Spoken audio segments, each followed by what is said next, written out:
Alright guys, let's start. First of all, a very warm welcome to the paper 6D classes. Very good morning to all of you. Yes, so let us begin. My name is Punarvas Jayakumar and things have changed, after the pandemic and everything has gone online live.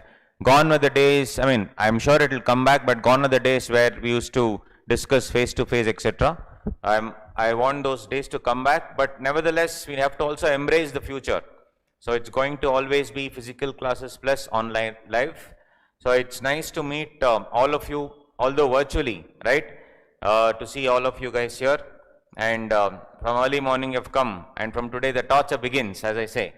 So you can chat with me using the chat window, buddies. So not a problem. I will be available, and even the latency here is because of our software. It is such that it's just around 2 to 3 seconds. So in just 2 to 3 seconds, you'll be getting the video, which is excellent. So it is live, and you can easily chat with me. Not a problem.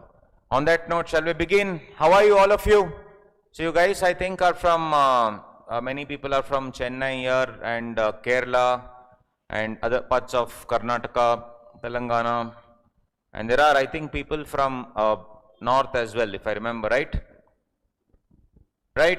Are you able to see me, guys? You can chat. You can use the chat window there, or you can chat with me on WhatsApp. Okay, Gaurav is from Kolkata. Superb, man. Very warm welcome. I've never visited Kolkata. It's always been my, one of my. It's on my bucket list that I need to visit that place. Hi Saurabh, good morning. Alright, on that note, let us begin, buddies. So, at this juncture, we are at this particular area. If you see, we are at CA final. How was CPT, guys? Remember CPT days? I think most of us are from CPT and not from direct entry. Whatever the case may be. CPT, those were the days, right? Chilled out life. Chilled out life. Just some 4 books. Just tick the correct answer. Life was very smooth. Now suddenly what happened? Inter was a huge jump. From CPT to Inter, it was a huge jump, because suddenly we came to know what CA is all about, right? Hey Deepit from Punjab, what's up da? So if you see, it was sudden jump from CPT to Inter, which was uncalled for, and probably rather than uncalled for, we would say it was a rude shock to us. And then we got used to the grind, and then ultimately we are in final. This is actually the old syllabus books. If you arrange the new syllabus books, it won't even come there. That's the thing, right? So those of you who have some technical issues, maybe 2-3 people, you can check, or you can contact our tech support. They will help you. Okay. So, Inter to final, and the guys who have come for live streaming, guys, for you, one view also will be given later. I understand we are in our country where sometimes, internet issues, etc. will happen. It can happen from my end also, you never know. But that's why we are also giving one view. So, even if you miss the classes, please attend live, guys. Don't think that anyway live class, I'm getting the, one view so that I will watch later. Kindly attend live. Those who attend live regularly, for them we are giving one view as well, so that you can revise at a later stage. Whenever you want, you can revise. That's the benefit, right? Yes. Now we jump to final, and CA final is a different ball game altogether. And in new syllabus, of course, we have this paper called elective. So of course CA is easy. That dialogue, if anybody tells that, obviously he would be, the joke is on that person. Anyone who tells that CA is very easy. CA is in fact not easy. However, CA is not impossible. So we are at the final level. From all different backgrounds we have come, and we have reached the CA final level, and that is what we have to start off with now. Alright, buddies. So let's begin. Now tell me, how many of us feel that CA is never ending? I always felt so. Did you feel that CA is never ending? It's going on and on and on. Especially these relatives used to come, right? Relatives. They used to ask, what are you doing? I'll tell CA. First question, which college? Yes or no? Did you get that? Which college? So I first have to explain to them there's no college, correct? That's the thing. Second question they'll ask is, okay, which year? We are doing CA. Every year we do. What? Which year? There is nothing called which year. Correct? Which year? Which college? All these things. So the thing is, it's pretty funny the way they actually tell. And then of course the pressures of life. And they'll say that on the day of the results, they'll call. What happened? If I had passed, I would have called you only. No. If I had passed anyway, I would have called you. So there is no need for you to call me. But still what happened? So I said, no, this time I couldn't go through. Then they'll tell, my aunties, uncles, nephews, grandfathers, grandsons, some relationship. Son passed in the first attempt. So I'll be like, so what can I do? So the thing is, CA is never ending. It goes on and on. So most of us would have taken up CA. We would have written a few attempts, doesn't matter, guys. If you see, this is the Chinese bamboo. It's the Chinese bamboo. As you can see, it's a shot from the ground level, Chinese bamboo. Any idea how tall this Chinese bamboo grows? Any idea how tall these Chinese bamboo grows? Any idea? How tall? 10 feet, 20 feet, 30 feet, 200 feet is what Achyutan is saying. 90 feet, yes. So some of you may know the story. Some of you may be from paper 4, they know the story. Initially the first class, little bit of, basics I do. And of course, introductory session has to be taken. So this grows for around 90 feet, guys. 90 feet tall. Any idea how long it takes to grow? How long? This 90 feet. Okay, it looks huge. How long does it take to grow 90 feet? 90 feet is not a joke. How long? Time. It takes, yes, around 5 years and 3 months to be precise. Yes, Saurabh. Yes, Achyutan. 5 years and 3 months. It takes 5 years and 3 months to reach that stage. 5 years and 3 months seems to be quite a long time. The beauty is, for the first 5 years, it only grows 1 inch tall. For the first 5 years, yes, Pawan. For the first 5 years, it just grows 1 inch. That's all, this much. For the first 5 years. Correct? Afterwards, remaining 3 months, it grows at the rate of 1 foot or 1 feet every day. Incredible. 1 feet every day. Which means 90 days, 90 feet. Crazy it is. Imagine 5 years it's there, it's not growing, just like you, right? You will have that thought, no, we are also not growing, we are doing CA every year, we don't know what is happening. Then you're like, okay, let me go to Goa and come. Party. Spiritual awakening. You know what I mean? Spiritual awakening. Let's go to Goa and come. So you go to Goa for a week and come back. And you come back to your house, this thing has grown 7 feet tall. You'll be like, huh? 7 feet. You'll be imagining, am I out of the hangover or is it really happening? Correct? So what I'm trying to tell is, it grows 90 feet in 90 days. What would it be doing for the first 5 years? Tell me. For the first 5 years, what would it be doing? What will it do for the first 5 years? Where will it be? What would it do? Yes, it would be correct, Arya. It would be building its roots, strengthening the roots, going, 50 feet that side, 50 feet inside, into the depths of the soil. Yes, strengthening the roots. Perfect.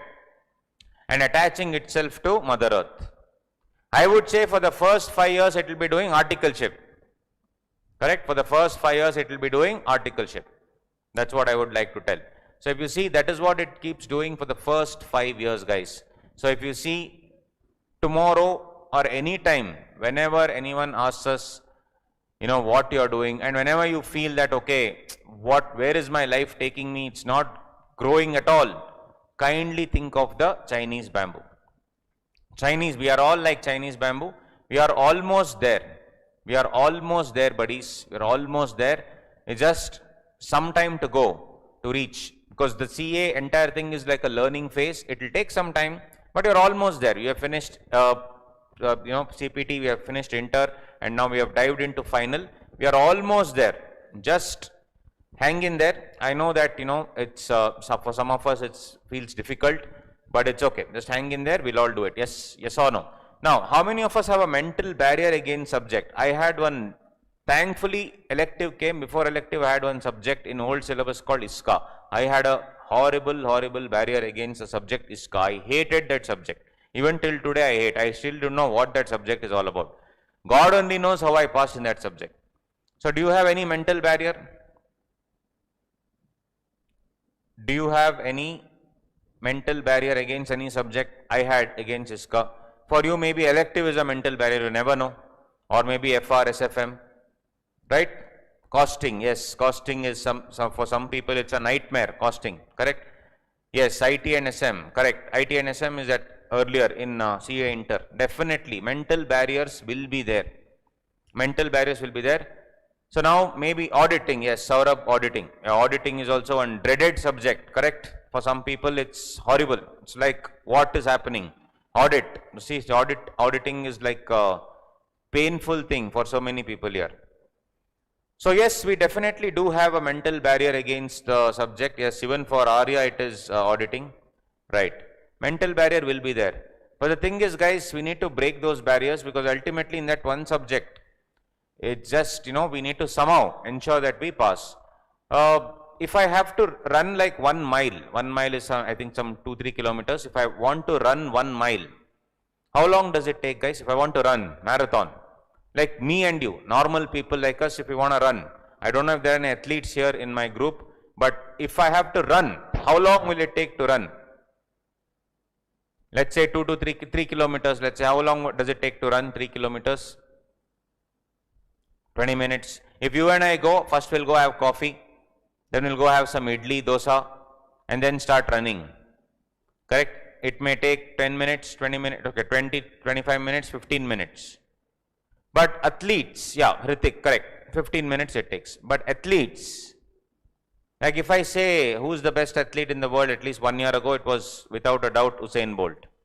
20-25 minutes, Riya says, yeah, of course. So the thing is, if there are athletes, they would used to take, I am talking about in the 1950s. Athletes used to take minimum 4 to 4.5 minutes, minimum it was, minimum, to run 1 mile. So there was this guy called Roger Bannister. He told everyone that, see, I think it's all in the mind. It's all in the mind. If you put your mind to it, you can definitely run. All these general dialogues people tell, no, it's all in the mind. If you put your mind to it, you can definitely run. You can do wonders. He also told. He was actually a doctor. He was also a counselor. So, the other said, bro, if you are telling that you can run, why don't you run and show? Correct? Walk the talk. If you are talking about CA and all these things, are you a CA? First question. So here they say, walk the talk. Show me how you are telling that you can actually do it in less than 4 minutes. He said, 4 minutes is just a barrier. We can do it in less than 4 minutes. No problem. Barrier, he told. So, he took it up as a challenge and he said, yes, it's a good point. When I only cannot do it, what is the point? So, he started practicing for 1 or 2 years, and when he ran the marathon, of course, after many attempts, one fine day, he broke that mental barrier and he did it in 3 minutes, 56 seconds. He broke the barrier. People said less than 4 minutes, not possible at all. But this guy did it in 3 minutes, 56 seconds. After this, buddy, something amazing happened. Something amazing happened. What? Something beautiful happened. In the next 3 to 4 months, almost 7 to 8 people broke that record. Can you believe it? In cricket, scoring 100 in T20 international was almost considered impossible unless somebody did it, and then after that everyone followed. Scoring a double century in one day international was considered impossible until Sachin broke that record. After that, people like Rohit Sharma have done it 2 to 3 times already. Scoring, an astronomical, runs in like 400 plus, etc. in one day was not considered possible at all until somebody broke the barrier. So it's all about breaking those mental barriers. If you have any barriers against elective paper, right? How will it be? What will it be, etc.? If you do not have any idea, do not worry. We are here. The course of the next 1 month, for 30-40 days, we will be discussing what to do, what not to do, and all these things. So nothing to worry, guys. Let's break the mental barriers, like the Roger Bannister way. Now, am I boring you guys? Yes or no? Am I boring you? Don't worry, this is better than law. Correct? This is better than law. So suddenly you are coming into this class and it's like, I enrolled for 6D classes. This fellow is doing GMCS, MCS. No. Initially, no. First 10-15 minutes, that Josh is needed, because we are now going to, have a long time relationship from now till the end of life. So it is needed because a lot of things are happening, and in the past, because of the pandemic, that thing is still coming to us and hitting us, saying that things are not open and all those things. So do not worry.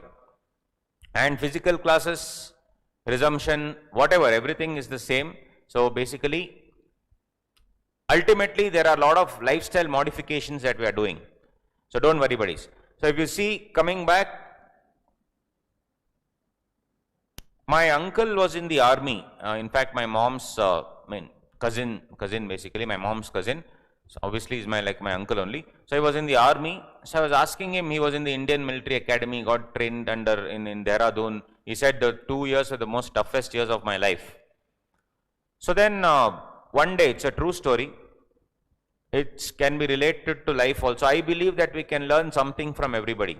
Now, if I get a chance to meet you in real life, and when we interact, I am sure that I can learn so many things from you. Even today, I can learn so many things from you.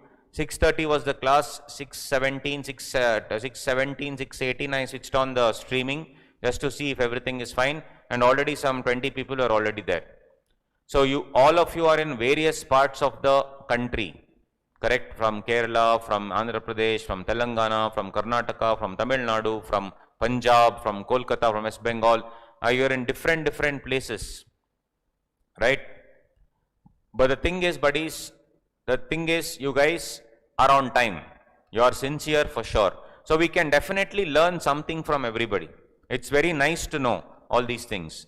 Right? So what I'm trying to tell is, my uncle was in the army. I'll connect that story, why I'm telling you all this. So one fine day, he was very sick at night. So it was not a fine day after all. So he was sick at night and he was sleeping. And the commanding officer in his,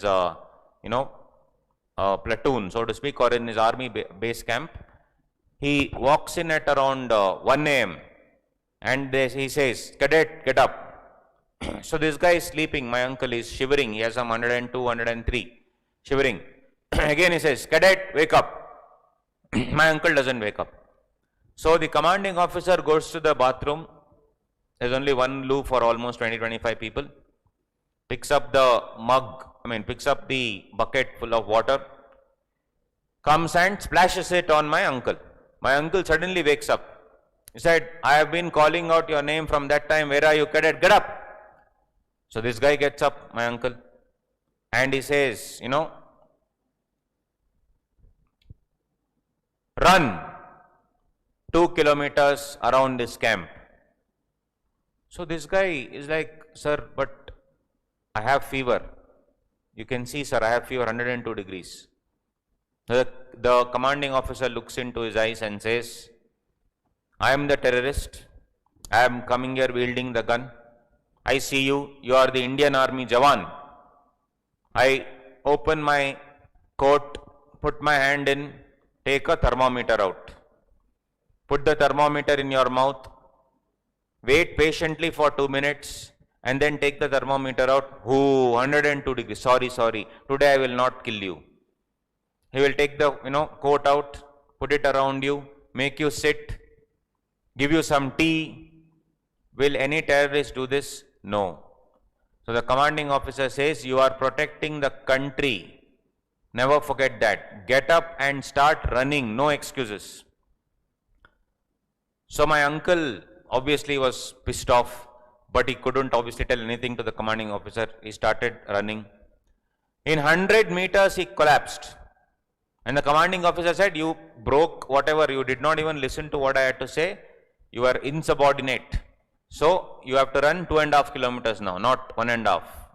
Run. So after 100 meters, my uncle collapsed. True story. Even till today, though he is retired now, even till today when he tells this story, there are tears in his eyes. Goosebumps. So the commanding officer comes and says, Cadet, what happened? He said, sir, I cannot, I'm not possible, my legs are shivering. So the commanding officer looks into his eyes and tells one dialogue, which is so relevant for our life also. He says, Cadet, run with your mind, not just your legs. He says, run with your mind, not with your legs. Correct? He says, Dimag lagao. That's what he said. And just not your legs. So something happened to him. Something happened to him. He was telling me.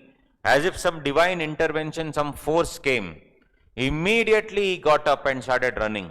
It was as if some renewed zeal was pumped into him and he started running. He ran 500 meters, 1 kilometer, 1.5 kilometers, 2 kilometers, 3 kilometers he read. He's not stopping only, he was, running. The commanding officer said, okay, boss, stop, enough. You have done enough, stop. So guys, sometimes in life, we are extremely low. Our mind is, aren't you physically tired? I'm telling you, aren't you physically tired, guys? Aren't you tired of all these things, whatever is happening? Yes or no? Yes, we are completely tired physically. We don't know what is happening. Our boss is giving us a hard time maybe. There are family problems, whatever it is. And now we have this examination on our head where we have to do all these things. So always remember this commanding officer's dialogue. Run with your mind and not just your legs. Run with your mind, not just your legs. So we really need to have this attitude of running. Correct? So it is definitely like that. So if possible, try to interact with me as much as possible, guys, because only then I know that you are actually listening in. So we had a two-way option also, but the problem is, we know internet in our country, bandwidth is amazing. So there is an option where I can see all your faces, etc. But the thing is, it cannot be activated because we tested it actually. That's why we tested it for a week. It was very bad because of the bandwidth issues. It is, difficult to do so. Yes, so if you see, always run with your mind, buddies, not just with your legs. Mind, it is very important to run with the mind. So let's do that, right? I understand where we are coming from. It is difficult to handle so many things, don't worry. So this guy, Brian Acton. Now Brian Acton, if you see, I'll just see the positivity in his Twitter feed. Got denied by Twitter headquarters. This was on 23rd May 2009. Got denied by Twitter headquarters. That's okay. It would have been a long commute, is what he's telling.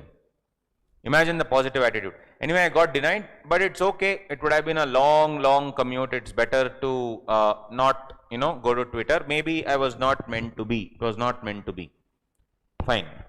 2 months later, 1.5 months later, in August 2009, he says, Facebook turned me down. It requires lot of guts to actually post saying that somebody turned you down. It was a great opportunity to connect with some fantastic people. Looking forward to life's next adventure. So really incredible, the way to actually do. So he was very sad about all these things. So he came back home. He's sitting there very sad. He has a room with around 20 computers. He's actually obviously sad, right? Because he got denied. But of course he has that positivity that, okay, something I can do. So what happened? His friend comes and say, hey Brian, what's up man, what's up? This guy looks, what did he just say to me? What's up? An idea springs to his mind. What is the idea, guys? He's a software developer, an idea springs to his mind immediately. And that idea is WhatsApp. That day, Brian Acton sat down and started coding for WhatsApp. He started coding for WhatsApp. The same Facebook which turned him down, 3 to 4 years later, bought Facebook bought WhatsApp for $19 billion. A person who was rejected. $19 billion, can you believe it? So guys, we are at a juncture where probably we would have written a few times, let us not concentrate on what we have lost. Let us concentrate on what we have. We have time with us. So you guys are, whenever you are writing, May, November, doesn't matter. Whichever May, whichever November, doesn't matter. We have time with us. You have taken the right choice of taking up CA as an option. There may be many times where you feel that I have felt personally many times as to why the hell did I take up CA? I'm sure you also felt. I felt so many times, why am I taking this CA? What is in it for me? I could have just done anything in life. Why am I doing CA? Right? But just hang in there. Right? You're almost there at the exit. Take some time. And once that thing is done, once you get those 2 wonderful letters before your name, then sky is the limit. Right? So, like Brian Acton, let us not underestimate ourselves. We may be rejected now by ICI. We may have been rejected by ICI, never know. But ultimately, we may end up becoming the president of ICI one fine day. So do not underestimate your abilities. We will definitely do it, guys. We are in it for the long haul. So if you read this, can you read this? Read it out. Just have a quick sip of water.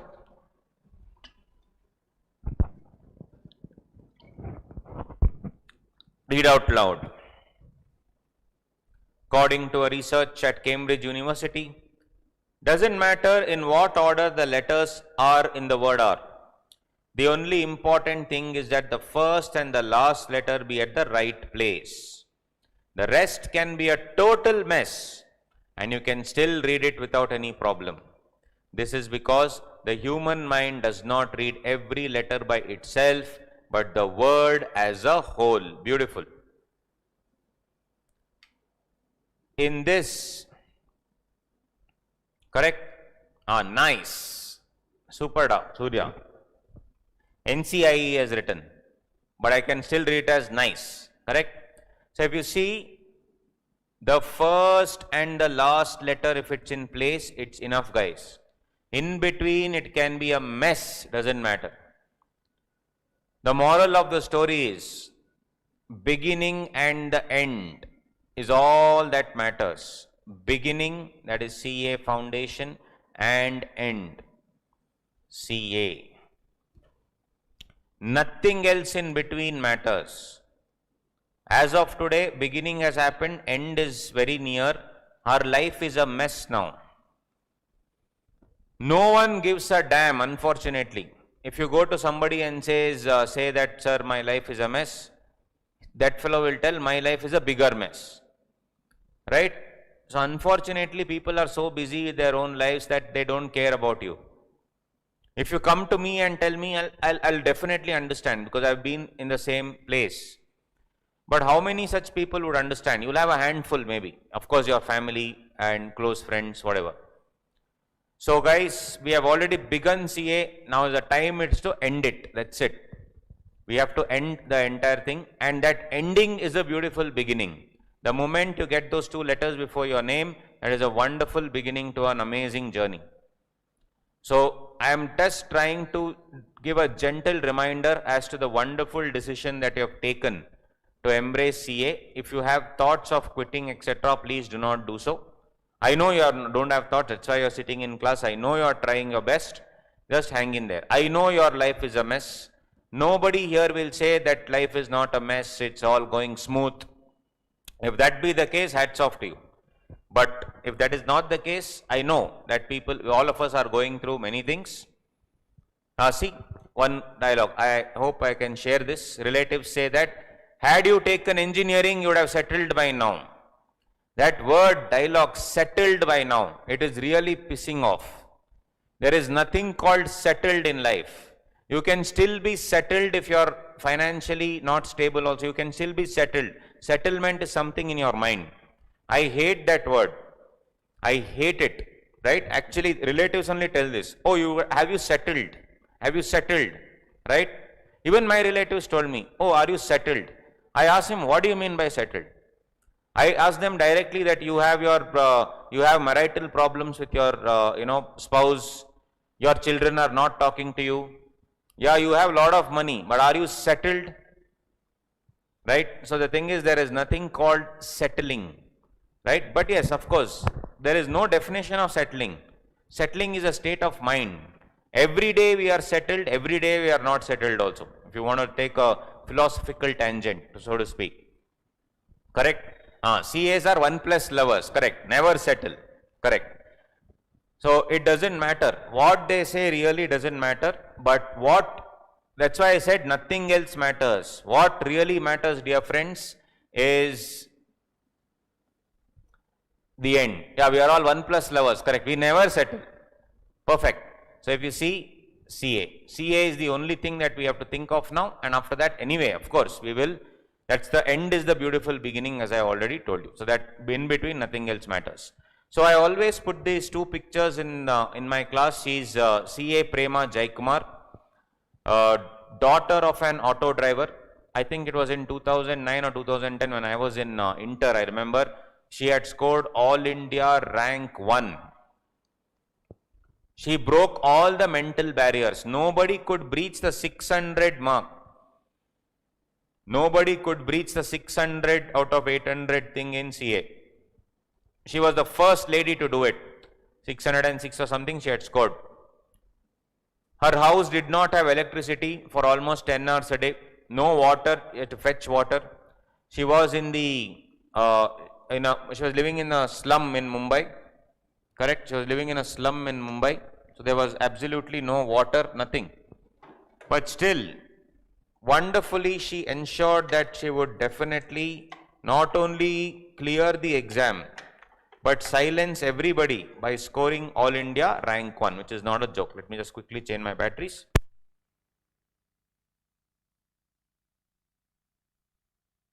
Yeah. So she scored All India rank 1. Even her brother wrote that time, and brother also cleared. Of course, he didn't get a rank, that doesn't matter, but he became a chartered accountant. So the father had really helped them grow, became a chartered accountant. Today the dad still drives the auto, guys. And after she got the rank, she was appreciated by everybody, including the President of India. I think that time it was Pratibha Patil, Srimati Pratibha Patil. So this lady went and met Pratibha Patil and all those things. So it was incredible. All news channels, suddenly if you become famous, overnight success. That's what they called overnight success, not overnight. Slogging, years and years of slogging. She got a job immediately, some 2.5 lakh rupees per month, 2 lakhs per month, immediate job she got. The father still drives the auto today and parks the auto in between two brand new cars bought by the daughter and son in their brand new home. Right? So it's all a matter of time before anything that you wish in life, you will get. So once you become CA, everything will happen. So one thing, guys, we all know. Don't you think so that we have to do whatever we do, at least we should do for our parents, yes or no? Do you agree on that at least? That our parents give us everything. The least we can do is give something in return for them. Something in return. That's all they want. What do they want? 2 letters before our name. Just check this video out. When I was young, I had no idea what I wanted to be. I used to spend my afternoons with my father. Today, I spend them with numbers. Numbers that I made a career out of. Numbers that were my favorite pastime, which earned me name and fame. My father dreamt big dreams for me that I live today. From a simple farmer's son to a chartered accountant. All my life, he took care of me. Now, it's my turn.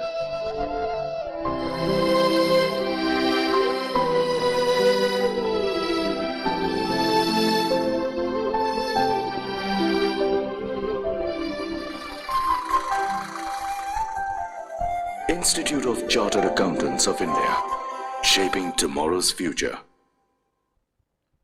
For a change, Institute has come out with a good ad. What is the moral of the story? Once you become a CA, gift your dad tractor. No. Moral of that story is, guys, something in return. I would say that what we are doing is not a sacrifice, but what parents are doing is a sacrifice. You will agree at this stage, since you are in final level, you will agree that don't you agree that it's like the entire family doing CA when you are doing CA? 100% yes. It is like the entire family. Just like they don't write the exam, you will write the exam. That's all. It is like the entire family doing CA. Right? So the thing is, the least we can do is get those 2 letters for them. 2 letters. They don't want money, they don't want anything, but they just want those 2 letters. For example, today morning you would be like, oh, this fellow is starting class at 6:30, Amma. Mom, so please give me a cup of tea. He is going to irritate the hell out of me, I know. Please give me a cup of tea. Your mother at our open challenge, today night, you, that is tomorrow morning, 2 a.m. you wake her up and say, yesterday instead of starting 6D, first half an hour you was talking some motivational thing. Because of that, I've got a headache. Can you please give 1 cup of coffee or tea, whatever. If my Punjabi friend, kadak chai, right? If your mom says, shut up and sleep, like that if she tells, if any mother tells that, I will stop teaching today only. That I have so much confidence in our Indian mothers. No mother will ever say if you ask sweetly. There is another issue. If you put a bucket of water and say ice bucket challenge, then she'll slap you. Right? But I'm saying that if you ask her very, very sweetly, and she will wake up and do it. So even your dad, mom, whoever it is, you needed some money for some buying some books, etc. Right? So you go to your dad, your mom and say, I want this money. Your dad probably wanted to buy a nice watch, some 10,000 rupees you had set aside. 5,000 rupees you had set aside. I'm just saying. So 2 years ago, when probably you were not earning so much, now you're in stipend, something you can manage. So you tell, I want this particular class or book, immediately you will give that money. So it's like the entire family doing CA, guys, entire family. And when you clear, they'll tell the entire world. Entire Kolkata will know, entire Kerala will know, entire, Punjab will know that you're a CA. That's the thing. Yeah, see, my mom started waking me up at 5 a.m. for 6:30 a.m. class. It's the family, guys. It's them. I told you. Correct? 6:30 a.m. means 5 a.m. Get up, get up, get up, get up. You'll be like, 2 minutes, Amma. 5 minutes, Mummy. 3 minutes, Mummy. Correct? The sleep that you get in those 2 minutes, you'll never get full night. That's one more problem. Correct? It's the same. It's the entire family doing CA with you. So when you get those 2 letters before that, when you put caresults.nic.in, right, and you hit your, your entire number, CAPTCHA code, correct? That CAPTCHA code also, and that PIN. First of all, we are dying. On top of that, CAPTCHA code to prove that you are not a robo. Correct? So when you put submit, round will come. Remember? The best possible result is PASS. Second worst possible result is FAIL. What is the worst possible result? Result not found, huh? Imagine. Result not found. Then they'll say page cannot be displayed. Then they'll say, who are you? Those are the worst possible results. Yes, parents are indeed selfless. The least we can do is get those 2 letters before your name. And that is all they want in life. No parent will say, I have spoken to so many parents across various parts of South India actually, and used to do these counseling sessions, and many I have met, from the richest to richest people to the poorest of the poor, daily wage laborer. He told, I want my son to be like me, no one will tell. They'll say, I want my son or daughter a better future, I want them to be better than me, better than how I am now. So if you see, the least we can do, guys, is get those 2 letters before our name. That's all we want. And after that, I told you, that is not the end, that is a beginning. One more, we need a journey will begin. Mr. Reddy, India's first 100% blind chartered accountant. It's incredible. Blind chartered accountant.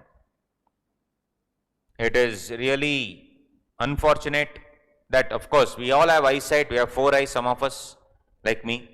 But this person did not have eyesight. He had to listen to everything and then dictate the answer. Incredible. So he got this. It's something different, guys. It's something, I have a couple of students, in fact, who have taken my classes who are visually challenged. So I am in touch with, obviously, their caretaker. So I'm just baffled. How can you listen to class? And he asked me, sir, do you have any book in Braille? I said, sir, I'm sorry. I mean, this is the first such thing that has happened to me in my life. For me also, it was very surprising and very nice, actually. Right? So he said, sir, I don't have any Braille, but imagine, guys, he listens every day, it seems, to my class, keeps on listening, makes notes. Incredible. So he was the first ever for 100% blind. See, at least we have eyesight. So we do not have any other excuse. We have eyesight. Right? So let's do it, guys. And one thing that we need to understand is Regulation 39 of the CA Institute. In this Regulation 39, very clearly they have given here, the council may, in its discretion, revise the marks obtained by all candidates or a section of candidates in any particular paper or papers. So will they play around with your marks? Yes or no? Will they play around with your marks? Is that possible? Can they deduct marks? Can they deduct marks? Will they play around? Yes, definitely yes. So it's always better, rather than to tell that my passing mark is, 40 and 50, it is better to tell passing mark could be 45 and 55. November 2017, if I am not wrong, was the classic example of this thing. November 2017, 17 paper, final exam, 24,000 chartered accountants passed in the morning. By night, 19,000. 5,000 people, morning pass, evening fail. Seeing the demand in this is a regulation which is already there. Seeing the demand in the industry, they play around with the marks. So rather than uploading the filtered result, that November 2017, they uploaded the wrong result. Morning 24,000 CAs, evening 19,000. Think about those 5,000 CAs, guys. Think about them. Poor guys. Very, it feels so sad. Right? Very sad. What will they do for those those CAs? CAs but not CAs, imagine. They went to the court begging. They went to the court. They said, sir, please do something. There was they went to the Supreme Court. They filed a PIL. Supreme Court, by that time, Institute had given their reply. Supreme Court looked at them and said, I am very sorry. Institute has sent all your application forms. They showed the application forms to them. Is it your signature? Yes, sir. Unfortunately, it's your signature. And you would have signed, one tick is there. No, I agree to all rules and regulation on tick. You have ticked on that. So unfortunately, nothing can be done. So guys, rather than getting into those scenarios, I have released a video also, ICA versus CA student, that was on that person, on the student who They withheld the marks just because she wrote a email. There are a few people with inflated ego sitting there, which makes institute look so stupid, unfortunately. So if you see, we need to understand that, all these things will happen. So better for us what? Instead of 40 and 50, let's make it in our mind only 45 and 55. That even though they reduce for 2 to 3 marks,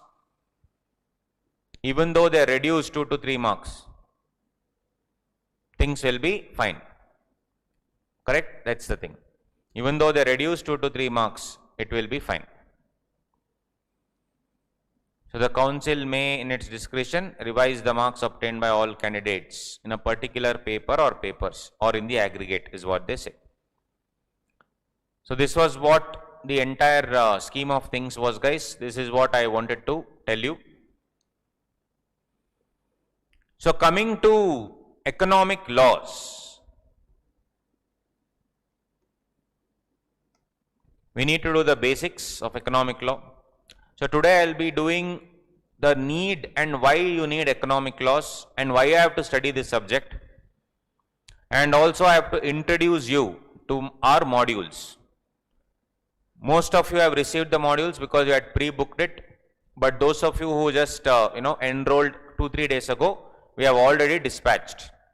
It's in transit. You will get it very soon. It's okay, no problem, because 1 or 2 days I'll be doing the basics and we'll be understanding how things are done. We need to, okay, this is what we have to tell. I'll come to this.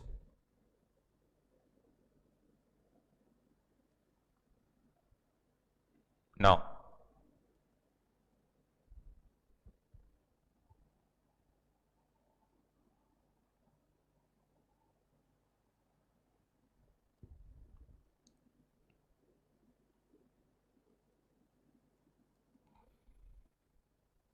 so guys, if you see,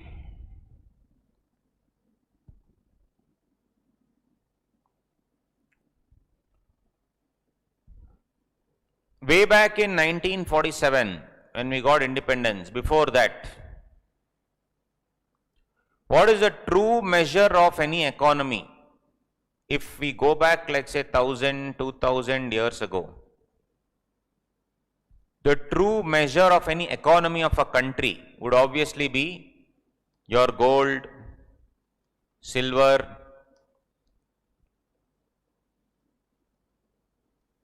your silk, your linen.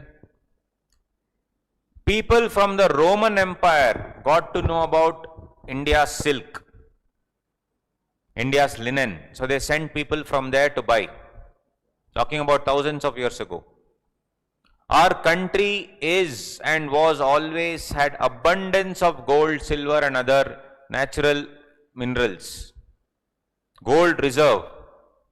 It is potentially the gold reserve of the world also. So, the fact that we had gold, etc., it was a very rich country, India. So, it caught the attention of so many people. And that's why they started coming into the country. The Mughals and the Portuguese and the British and the French, every single person has come. The problem with us Indians is Atiti Devo Bhava. Whenever comes, we'll say, oh, please come, sir, please come. We welcome with open arms outsiders, but we don't trust insiders only. This peculiar feature of Indians, they figured out, everyone, and they started taking advantage of that. So how would they take advantage of this scenario? Very simple. Divide and rule policy. Divide and rule. Very simple. So lot of people came like this, divide and rule policy. So this had to be stopped. This had to be stopped. But you could not stop it. If you see, Britishers were most successful. It was like, generally we say oppression of minority.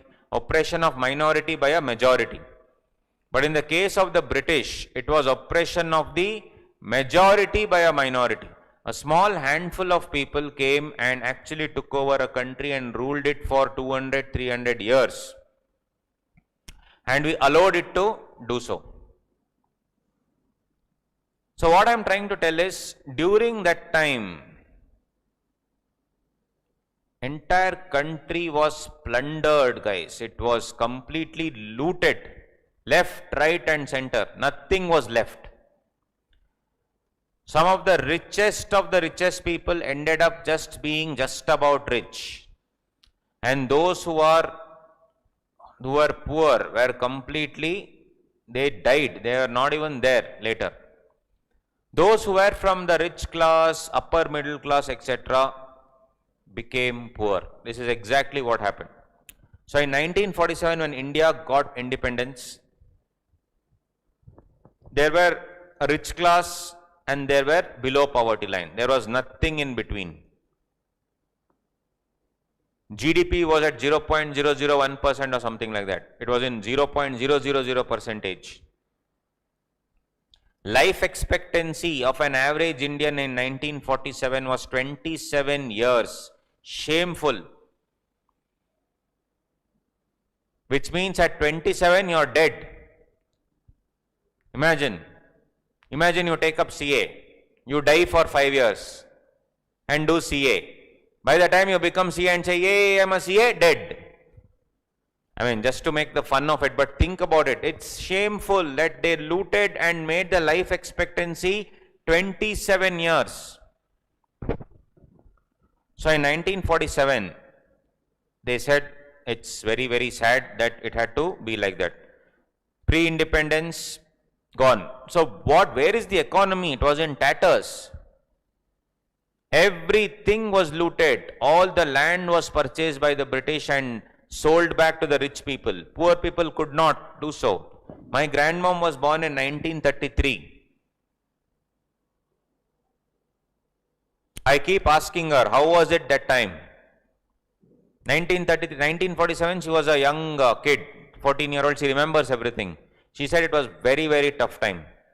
My great-grandfather had lot of estates, everything they looted. And they gave some 7 acres, some property you keep, as if, like a token. Everything they looted. So he said, we were one of the richest people, decently well-to-do in that particular area. And suddenly, because of the independence and all the effects, that's it, we became poor. So, of course, in 1947, there was need for economic reforms. It was there was no concept of democracy itself. It was like, autocracy. Autocracy is like one person. The British Empire had completely destroyed and completely drained the country of the resources. Right? I had gone to the UK and to some museums, and I saw Kohinoor diamond. Kohinoor diamond is there, lot of security everywhere. We are all trying to take pictures, see. I was ashamed. Everyone is trying to take pictures, everyone is trying to touch it. Touch it means no, you can't touch the diamond. I'm seeing the entire enclosure. The guard there is shouting, do not touch. And to see the damn diamond, we had to pay some, I don't know what we paid, some $1,000. If you take 1,000 rupees INR, we paid to see the diamond. I looked around me, everybody Indians only there. Basically, Indians have paid 1,000 rupees to the British to see something which belongs to us, which they have looted. Stolen good, we are there to see, and to see the stolen good, we are paying money. Like that, they have systematically looted and drained the country of its resources. So, economic reforms was the order of the day. There was need for economic reforms. Based on that, the Indian Constitution was also drafted to obviously give rights to citizens and also bring in these reforms. So, if you see, to ameliorate, this is like a little Shashi Tharoor English, correct? To ameliorate means to make better, that's all. The socio-economic condition of the people, India has consciously resorted to economic planning in a big way. All these basics are not needed for you to memorize or anything. Anyway, entire paper 60 no need to memorize. Correct? But what I'm saying, you need to understand little bit. So to achieve ultimately the goal of a socialistic pattern of society, socialism, where everybody shares everything. Communism is where the control is more with the states. Correct? Whereas, socialism is a different form of society. So here they wanted to bring in little part of communism also and socialism also, capitalism as well, which is there in our country. So socio-capitalistic society, and of course with hints of communism. That would be a better, that is what they envisaged. I'm talking about years ago, right? So the Indian constitutions were naturally influenced by this entire philosophy of the economic democracy. That in a poor country like India, it was one of the richest countries in the world, it became poor. Political democracy would not have much meaning if economic conditions were not to improve. This is what the visionary Ambedkar thought of. How will I achieve political democracy when there is no economic democracy and there is no economic conditions are so pathetic? Right? So if you see the preamble of the constitution, it is just for your knowledge. You should know why you are studying this, no? The constitution mentions about justice, social equity, economic, political for all citizens for the achievement of the constitution. So if you see in the directive principle, this dialogue is there. Promote the welfare of the people by securing and protecting as effectively as may a social order in which social, economic, justice and political shall form the institutions. So one, the social aspect should be taken care of, justice should be taken care of, and the economic and political. To get political stability, I need to bring in economic stability. I need to bring in the economic stability. It is of most importance.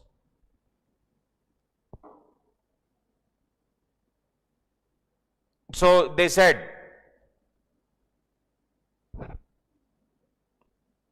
to secure that citizens, men and women equally, equality before the law is what was there.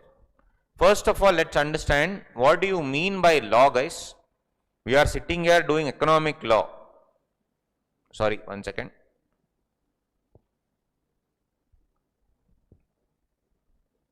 We are here doing economic law. What do you mean by law? We had mugged up now in CPT. Law is rules, regulations, principles, guidelines. Fine. Now I want to ask the next question. What are the sources of law? Sources.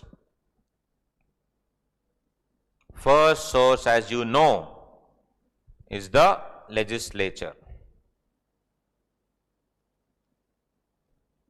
First source would be the legislature.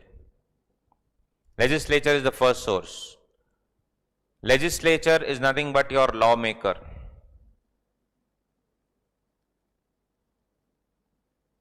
Politicians. And of course, governed by the Constitution of India. Politicians are called as lawmakers, but do you really think politicians make the law? Do you really think politicians make the law? No. Of course, some learned people will be there, but it will be a group of chartered accountants, company secretary, CMA, lawyer, academicians, who will sit across the table, discuss and then make the law. Lawmakers are brilliant people. It will have stalwarts. You know T.N. Manoharan sir? You know, we all studied from his book in inter and final and all those things. Direct taxes, income tax. T.N. Manoharan sir, Correct? So he was a lawmaker. He was in the committee. He was in the direct tax committee. He was in the company's law committee. So politicians are not at all lawmakers. They don't, they know, they are learned people. Some of them, okay, take 50%. But the real law is made by this committee, which drafts the law. For each law, there will be a committee. Very, very learned people. Extremely brilliant. Now that is of course the source of law. No doubt about it. So you know the three pillars, legislature, executive, judiciary, we know that. The law of the land will be executed by the executive. We have the IAS officers, IPS officers, IRS, Revenue Service, Forest Service, Foreign Service. These people execute whatever the law is made. But the crux of the idea is lawmaker. And guys, you can become a lawmaker in the future. No doubt about it. Why not? So from today, whatever we are analyzing, we should analyze from the lawmaker's point of view. We have to analyze from the lawmaker's point of view. And of course, they will pass the legislation. It will be called as a bill. And after various levels of scrutiny and also giving to the public for their opinion, it will come back. And then it will be passed in the Lok Sabha. And again, there is one more standing committee of the Lok Sabha which is going to help the Lok Sabha in understanding whether the law is fine or not. Then they will pass it. Then it goes to the Rajya Sabha. Rajya Sabha also will have a standing committee to say all these things. And after that, it goes to the President of India, will sign off, and then it will be printed in the official gazette. In the official gazette, that is the final thing, that is the date of declaration where the law is in force. Lawmakers are chartered accountants. Chartered accountants are lawmakers. T.N. Manoharan sir, Padma Shri awardee. He was a lawmaker. He still is a lawmaker. As part of the Direct Tax Committee, Company Law Committee. There are brilliant people. Can lawmakers also be businessmen? In the sense, can businessmen suggest certain things? Can businessmen suggest certain things? What do you think? Because of businessmen, will the law be changed, or will they take into consideration the views of the people who are in the business? Yes. One of the greatest businessmen in India, Narayan Murthy of Infosys, Shri Narayan Murthy of Infosys, he had suggested so many changes. For instance, he said, the people have to know, the general public has to know, shareholders have to know how much remuneration the CEO is earning and how much remuneration the average employee is earning. Brilliant. So he said that it should not be skewed.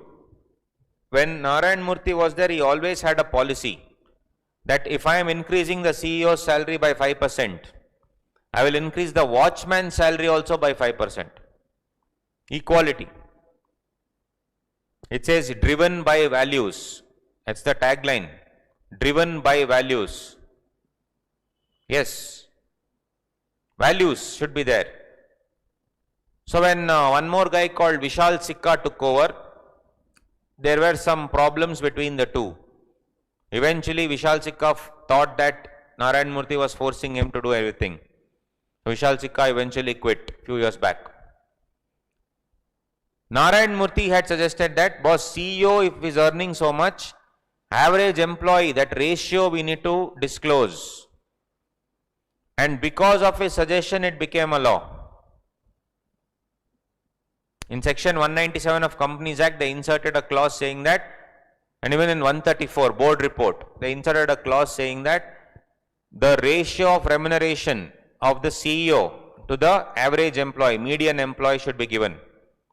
And when they saw, you saw 230 times, 300 times, 400 times.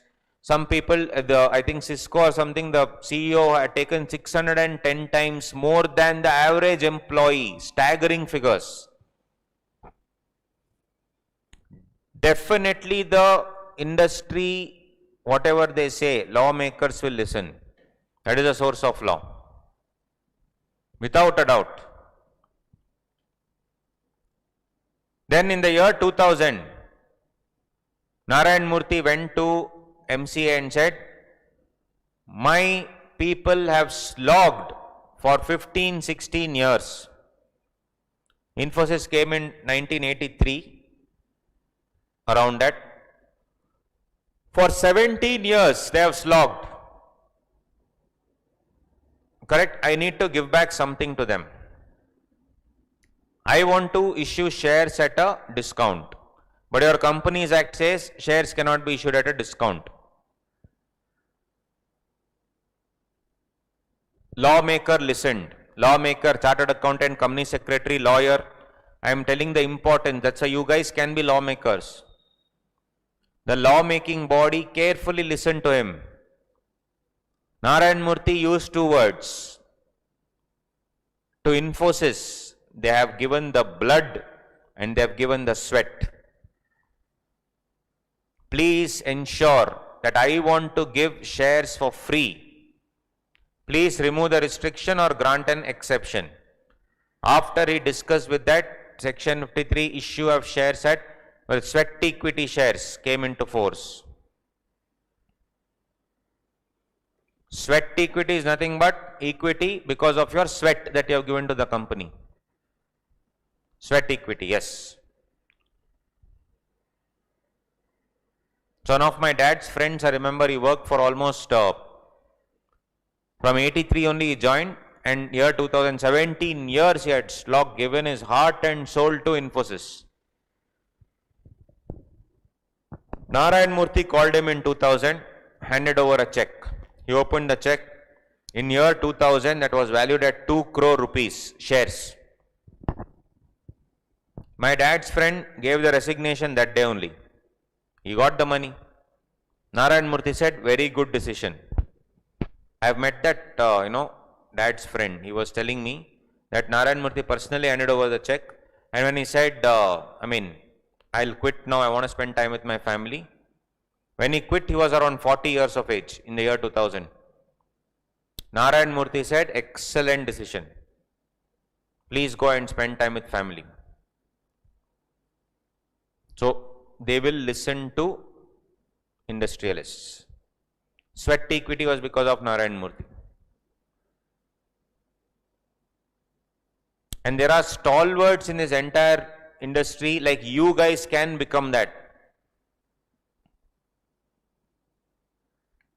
You can take the entire country, you can single-handedly create a revolution. That is why I am saying lawmaker, it's so important. Are you guys understanding us? I am trying to connect everything. It's an introductory session. We'll understand how to read the Bear Act later. Few of you had messaged me saying that, sir, I have not taken your paper 4 classes, so I don't know the Bear Act analysis. Will you be teaching?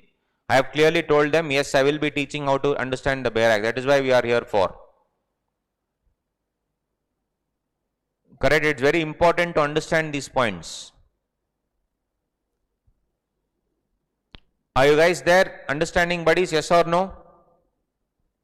Mic testing, 1, 2, 3, check, check, check, check. Are you there? Are you here, my friends? Yes, cool, cool. No problem. Right. If the chat window is not comfortable, you can chat with me on WhatsApp, not a problem. Great. Great, great.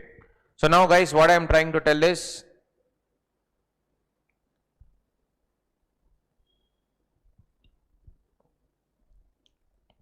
like Narayan Murthy, for instance, again, I will connect it to the lawmaker concept, why they are so important, why chartered accountants need to be lawmakers, and how they can drive the entire GDP and how they can create a revolution.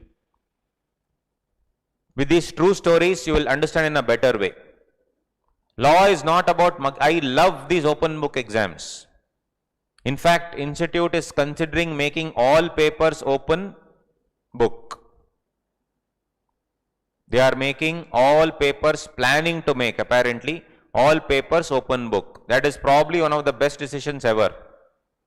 A chartered accountant student need not memorize penalty, fine, etc. But a CA student, when anybody asks some question, a CA student should be in a position to open the Bare Act and tell where it comes. Because that is what you are going to do in the future. In the exam, they stupidly give penalty, fine. Who will remember all that? But if I know which section, I can open it and tell you. So the thing is, for an open book mechanism to come, analysis of the Bare Act is of utmost importance. So the classes that we are doing will help us in the future as well, and not just this particular 60 paper.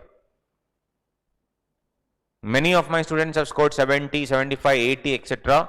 Predominantly because of the Bare Act methodology. It has got nothing to do. Even if you give an open book exam, you cannot score so much. Because you need to know a very simple dialogue. In an open book exam, you need to know what to open. That's it. There are 3 books in front of you. What should I open? That's all you need to know. Backed by the concepts. Anyway, so I was telling this Narayan Murthy, one of the AGMs of Infosys, he was sitting there with all other directors. This generally happens in Bangalore, Christ College auditorium, 3 p.m. generally it will be. There will be an AGM, and of course when you come in there will be snacks, etc. There was this guy who was a voracious eater. He used to eat like crazy. He loved eating. So he came. Suddenly, first only he went there. He didn't come to the AGM. First he went to eat properly. He was eating. Then the AGM was happening, so he came. AGM started. There will be a Q&A session with the shareholders. So they said, any shareholder wants to ask anything. This guy raised his hand. Yes, sir. This guy asked such amazing questions that everybody on the dais started shivering. I have the question for the CFO. Your capital gearing ratio is not matching with the current ratio, and the liquidity test is not up to the mark. It is 3.6% and it has to be 180 times more. Like that, full technical. CEO is shivering. Then he asked a question to the auditor. Auditor is hiding behind Narayan Murthy. Sir, I don't know, sir. Please leave me. Right? Such amazing questions he asked. So, in fact, what they had to do is they said, okay, let's just take a recess. Let's just take a break. That guy again went to eat. Narayan Murthy followed him. And Narayan Murthy said, excuse me, sir. That fellow turned.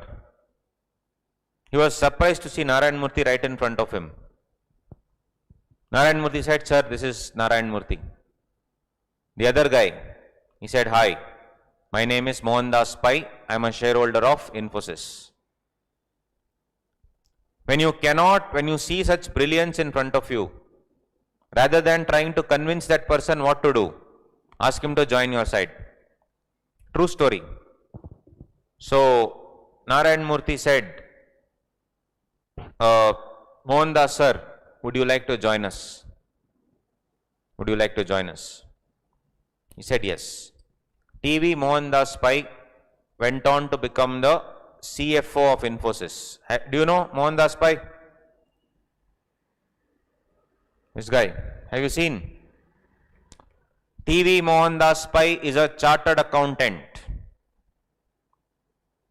On every budget session, there will be a talk by TV Mohandas Pai, where loads and loads of people, attend. When any important policy decision is to be made, he is the economic advisor to the government, TV Mohandas Pai. Chartered accountant, very, very, very brilliant with numbers, extremely brilliant. TV Mohandas Pai was instrumental. Yes, of course, I was coming to that. The entire Akshaya Patra scheme, midday meal scheme, was started by him. Imagine the importance of the lawmaker. He tried making it into a law in a scheme where the entire midday meal scheme will go to the people. Extremely brilliant human being. You should see his analysis of all the things with facts and figures, not simply talking in the air. Extremely humble also. I was going on this Cunningham Road in Bangalore, where our institute is. If you go down, there's an our institute is there. I had a talk that day, so I was completely in blazer, tie and all those things. I'm walking on Cunningham Road.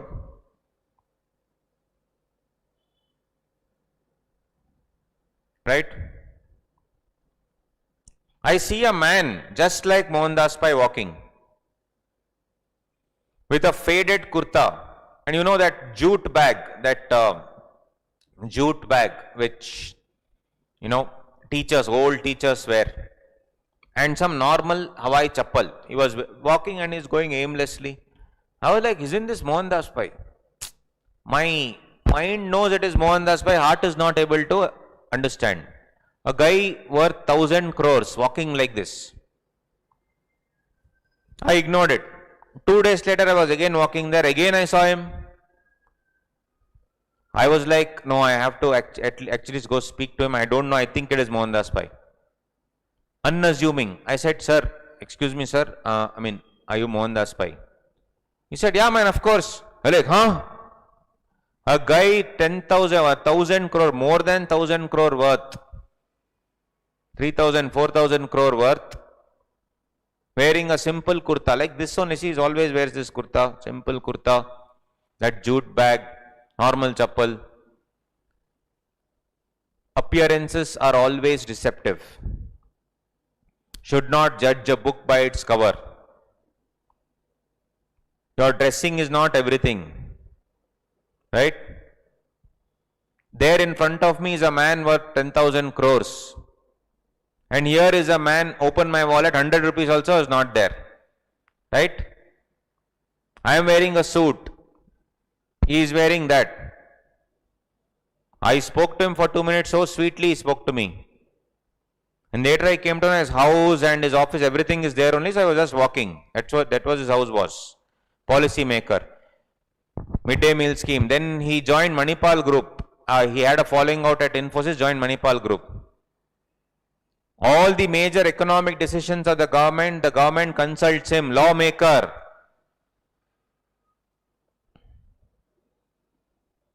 Correct? So once, he was in Manipal doing rounds, Manipal group in, his education center in Manipal. It's near Udupi. It's in the coastal belt of Karnataka. He was doing his rounds and suddenly no students are there in the entire campus. Right? So he goes to one hall. Some 5,000 people are there in the hall listening to one man. So Mohandas Pai is completely shocked. What is this? So he sits in that fellow's class. That fellow is teaching some maths or something, he's teaching. He listens intently and sees how people are mesmerized by this one man. After class, he goes, he says, hi, I am Mohandas Pai. That guy is shocked to see him. The head of Manipal is here, right in front of me. That guy says, hello sir, I am Baiju Ravindran. Mohandas Pai says, I want to invest in you. Brilliance. And there Baijus came. Again, the man behind Baijus is Mohandas Pai. Nobody knows. Baijus has created a revolution in the country and it is one of the most valuable startups in India, if not the world. And actually in the entire world, the creation of the EdTech, education tech startup, happened right in India because of Baiju Ravindran, Baiju's classes. Baiju may have had the brilliance to take classes. He started with 8 people, then 5,000, 10,000, 20,000. But the brains behind it was Mohandas Pai. Virat Kohli wears Baiju's. Forget about Virat Kohli. Hardik Pandya wears Baiju's. 9th standard fail. Correct? So if you see one brilliance of one man, as I told you, he is a lawmaker, he is an advisor, he is a pioneer of a revolution.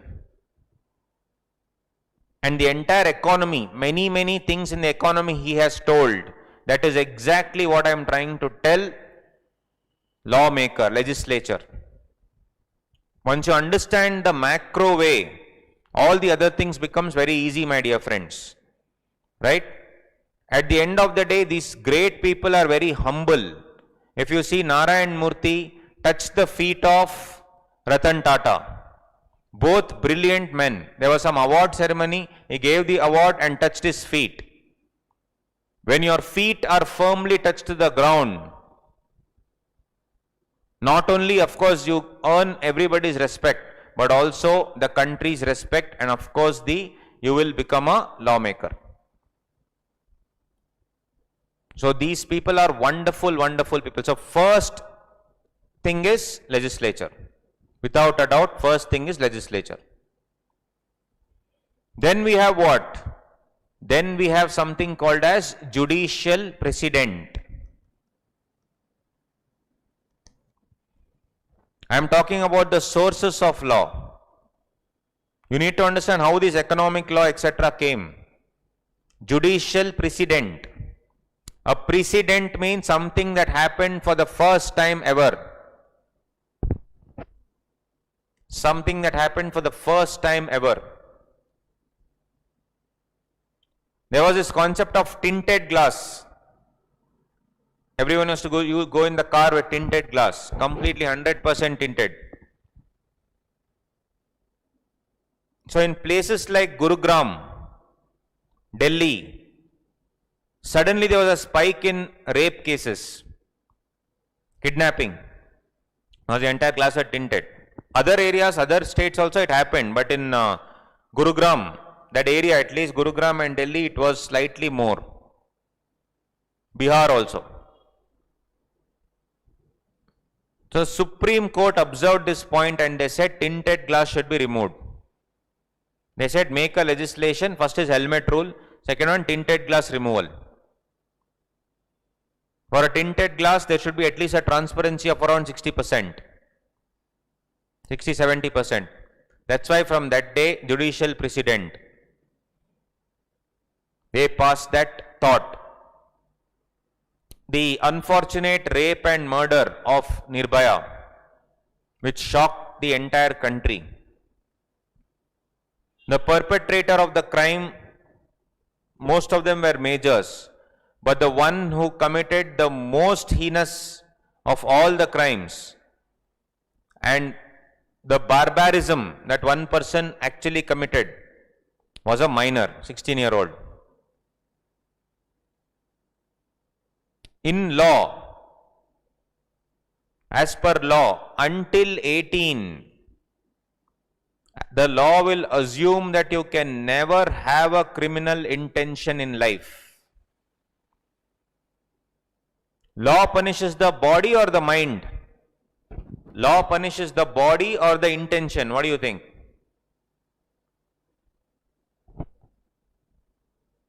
Body or the mind? Mind. Yes. So that intention is called in legal terms mens rea.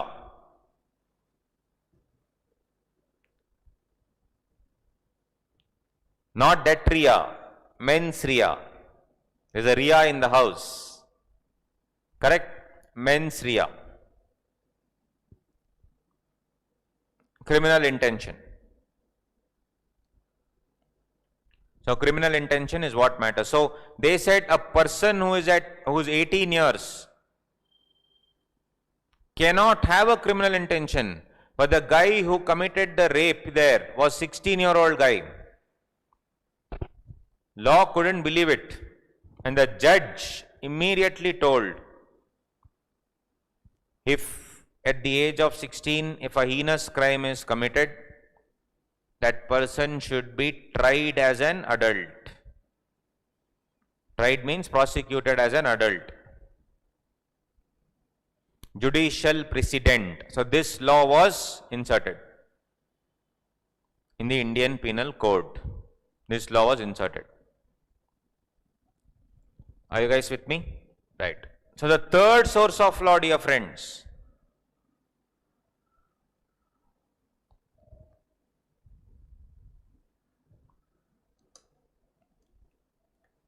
let's say I want to go to a temple today. I walk into the temple with my slippers on.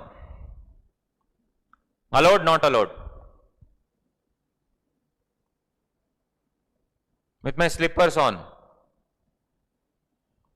The priest says, sir, please remove your slippers and come. Me, always who supports scientific inquiry, asks a question, why? He says, no, sir, its footwear is not allowed, please leave. Me being a law enthusiast, I will tell, show me temple removal of chappal act. Create. Show me temple removal of chappal act. If it is there, then I will do so.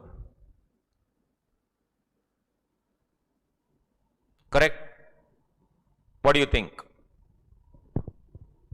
There is nothing like that. There is no rule like that. If you go to some churches, they will allow, some churches will allow, some churches will not allow. If you visit mosques, there also have to remove your slippers and go. K.J. Yesudas is a wonderful singer, very melodious.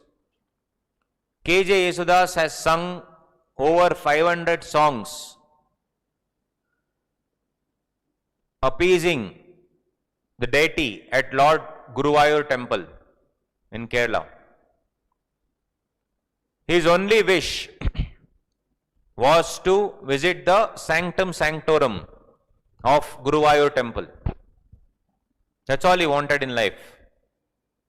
He requested the head priest so many times, saying that I have sold so many albums, I have donated so much money, kindly allow me once to see the Guruvayur temple. Since K.J. Yesudas is a Christian, the priest there is a rule that people from other religions are not allowed. Right? That's the thing. Sabrimala issue, all practical examples. Sabrimala issue, whether women can be allowed in Sabrimala, was again a question of the Indian constitution, freedom of religion and personal liberty, versus the age-old belief and the way they followed with some, even the ladies also supported that rule, that should stay and only men are allowed. There are many temples where only women are allowed. So it's a wonderful, arguments that happened in the Supreme Court. The 90-year-plus lawyer, Parasharan, advocate, appeared on behalf of the temple. It was a series of wonderful arguments. At the end of the day, constitution was upheld. Right? So, when I visited Amritsar, you have this golden temple. To be very honest, I visited many times, but the peace of mind that I get there is something that probably, nowhere else I get. So when I visited that, people from all religion, caste, creed will be there, and they will serve the langar, food for everybody. It is the prasad. So then when I was seeing I had gone with my grandmother, she couldn't stand up, so we were in the wheelchair. So then I was about to lift, I was not able to lift. So two people, Sardarjis came. Without even me asking, they lifted and they kept there. I said, Bhai Sahab, thank you. So he said, Sir, why are you thanking me? It is my duty. It is my custom. It is my belief. Right? So if you see, buddies, what I am trying to tell you is this happens only in India. Customs is also the law. Customs is also the law, believe it or not. Right? Customs tradition is also the law. So we are a country with so many religions, so many castes, subcaste, creed. Customs, not your excise custom, that custom. The customs and beliefs of the country also happen to be part of the entire deal. So that also is the law. So imagine if I have to frame an economic law, I have to think about all these things, without which it is not possible. There are so many customs and beliefs. Do not have your hair cut on Tuesday. Do not have, do not have your hair cut and do not cut your nails at night. So many customs. One person's custom, the other person does not agree. Maharashtra banned, Maharashtra banned beef trading. Gujarat banned liquor. One person's custom and belief is the other person, for him it is allowed. So, again, lawmaker is trying to make something called as a uniform civil code, which is equal to all the religions. But that will never happen in our country because politicians are the ones who divide them anyway. Right, guys? So we have, these are the sources of law. And that is the reason why if I come back, they say that men and women have to be treated equally. There should be equal means of livelihood. And I need a law whereby the economic fabric of the country should be protected. Because ultimately, it is a secular democracy. It is a secular democracy. That is the reason why we should enter into a law which will of course protect everybody. That is the crux of economic laws. Honestly. That everybody should live and let live. And whether you are a person who's on one side of the story, other side you have been wronged, you should get some relief. Based on that note only, this entire thing came. Right? So, we will take a 10-minute breather. I hope you are able to understand, buddies. How's the Josh, everybody? Morning, morning. We are doing economic laws in a very, very different way. So, I hope you are understanding, buddies. So, let's take a 10-minute breather. Every day I'll give you a 10-minute breather because online class you will have to concentrate always. Right? So, let's take a 10-minute breather. You can go have your chai, coffee, whatever you have. Guys are already, sir, I'll have old monk, all that. In my class, rules are very simple. You can eat whatever you want, drink whatever you want. Even in my physical classes, that's the rule. So people come and wear comfortable clothing. Anyway, for you, no tension, no. You'll be looking like this and watching, like this and watching, all those things. You can do whatever you want, guys, as long as you understand. All right. So on that note, let's take a quick breather and come back. Take care, guys. Cheers. See you soon.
All right, buddies, let's begin.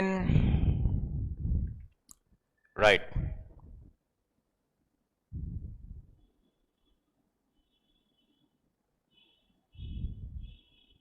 Cool.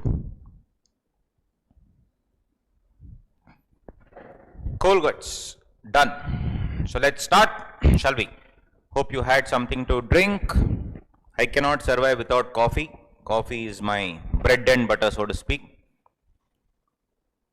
What do you all have? Chai?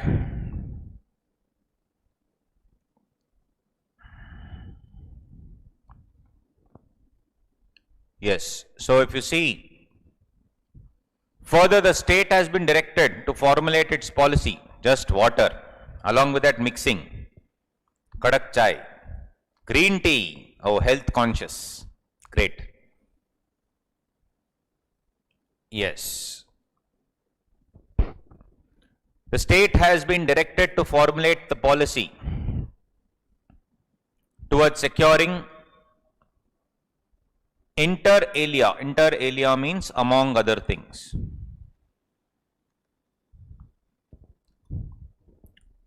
So once these basics are done, I'll show you the books and all those things, and when we start off the classes,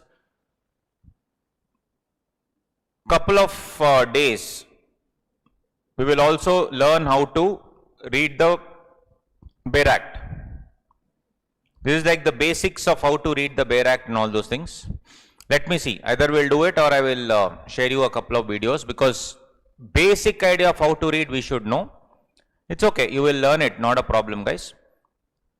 And slowly and steadily we will read the Bare Act and try to understand. Since it's an open book exam, you don't have to study anything. That's the best part, honestly.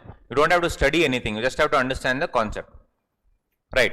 So the state has been directed to formulate its policy towards securing that all citizens, whether men and women, equally have the right and adequate means of livelihood.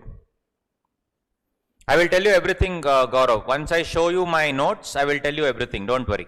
I will exactly explain how to read from my book.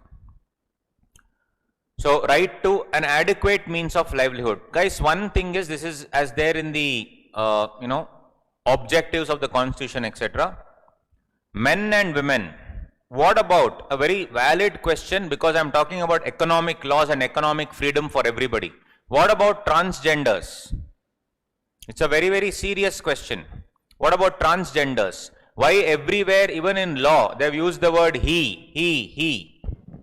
In the General Clauses Act, they say he includes she, but they have never included transgenders. Is there economic liberty for transgenders in our country? There was a transgender protection bill. Transgender protection bill was there, but that was opposed by transgenders themselves. Why? Because in that they had criminalized begging. Transgenders have resorted to begging, prostitution, unfortunately, because they have been completely, ostracized from society. Ostracized means completely thrown out. They are an outcast. No one cares about them, right? So when the Transgender Protection Act came, transgenders only went to the government and asked, sir, okay, you have made the law, thank you so much. But what is the guarantee that tomorrow when the law comes, people's mindset will actually change? It will not change so easily. So they asked a question, if the bill is been passed today, tomorrow will I get a job? No. That's why they resort to begging and prostitution, and they act the way they act now only because to gain some attention and some money. They have to, get somebody's attention, only then they'll get money, right? So if you see, that's the problem. So if you see, that also will be added very soon into the fabric to ensure there is economic liberty to everybody.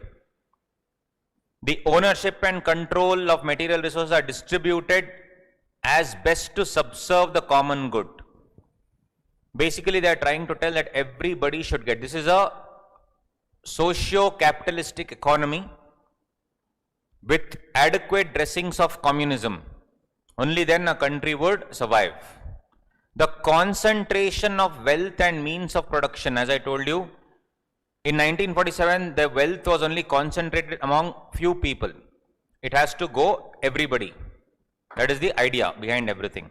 And ultimately Article 19 and 301 clearly guarantees freedom to carry on any trade, business or profession, even though it is fundamental, because it is our fundamental right. Now coming to couple of discussions, now coming back to the subject of what we have.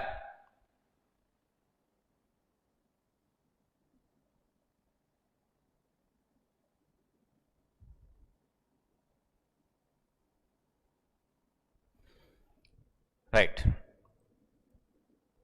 So if you see, that's what in 1947 when the independence came, 1950 again the constitution etc. was formulated. It took a few years. It took a few years to understand what we are doing as a country. Correct? What we are doing as a country, how to go about all these things. So there was a concept called company, which was there since before, but we didn't have our own law. That's why after almost 10 years of our independence, guys, Companies Act 1956 was formed. When people do not even have any concept of income, from where will they pay taxes? So that's why again after many years, 15 years, Income Tax Act 1961 came into force.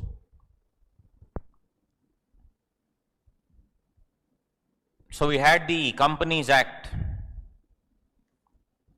I'm talking about economic freedom. But with economic freedom, what also comes are the perils of freedom.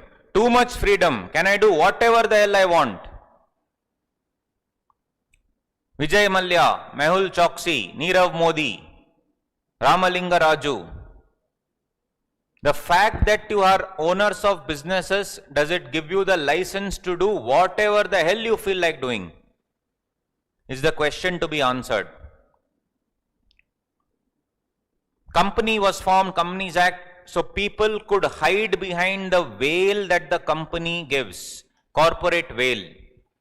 And they started doing everything because ultimately, when the moment a company is incorporated, it becomes a two-tier mechanism where one is controlled by the board of directors, others are controlled by the shareholders. And the board of directors stand behind the veil of incorporation. Stand behind the veil of incorporation is what they say, right? So, if you see, many companies were formed, framed and going on and on. 1956, winding up provisions etc. were there in 1956. You had to go to a person called as CLB, the Company Law Board.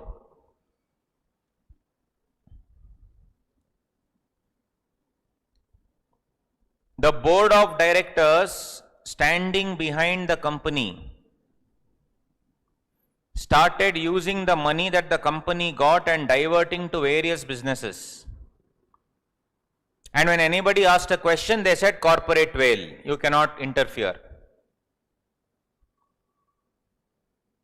It had gone down to such a manner that in the end, they said, okay, let's go for winding up. Simple. You loot all the money, plunder everything, then say winding up. And what are the assets to show for? Few tables, few chairs, few laptops. Winding up itself was a laborious and tedious process. It took years and years and years. Some winding up procedures are still going on for 25 years, I'm not kidding. Then just think about it. I am a shareholder. This is a company where I'm about to wind up. I want to sell those shares, I'm begging them. Shares are being sold in the open, the assets rather, not shares. Assets are being sold in the open market. Everybody knows that this company wants to sell. So what am I doing? Distress selling. Distress selling. Banks who have lent so much money to the company, they say, sir, I am the creditor, at least give me some money. I have lent 10,000 crore, at least give me 1,000 crore. Take the assets and sell it off dirt cheap in the market, dirt cheap.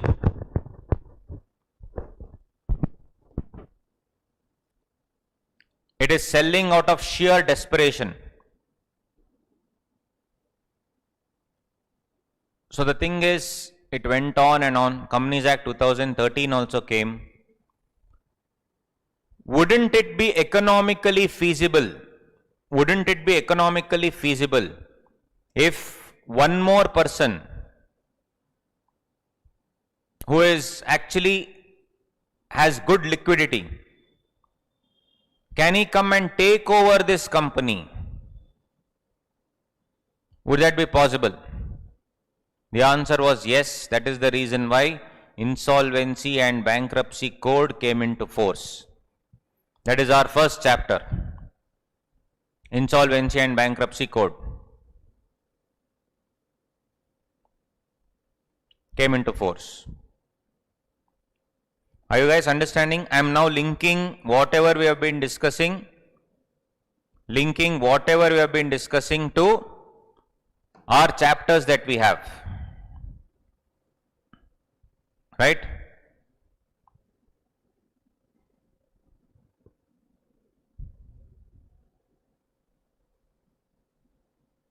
So there has to be equality everywhere.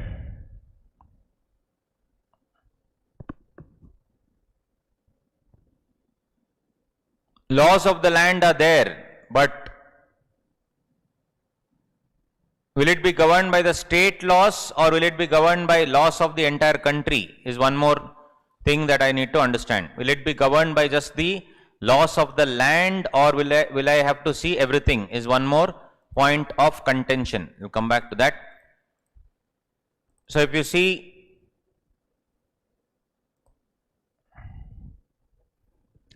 we have the central government union list, state government state list, and then we have something called as a concurrent list. In the Venn diagram, it's the intersection. Union list is something where central government will make rules. Defense, banking, currency, foreign affairs, communication. State list, of course, the police, trade, agriculture, irrigation is solely the state list. If you see, that's why in the union territory, especially in New Delhi, there's always a fight between the government and government of Delhi and government of India, union government, central government. Because the police control is with somebody else. Concurrent list is something which both state and central should agree. Education, you have the, NEP, the education policy chain that has come across India, relating to forest, trade, marriage, adoption, succession, etc.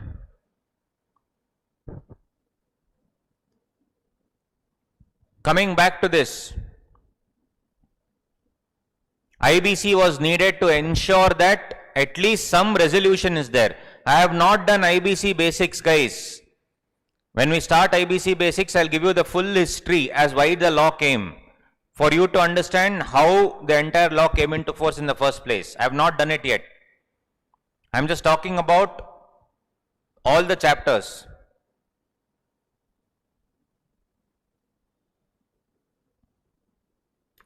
Point number 1.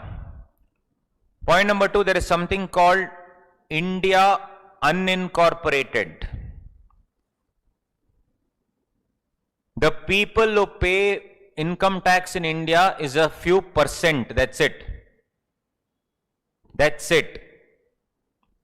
Of the people of 140 crore, maybe a crore pay income tax. Few crores pay income tax, that's it.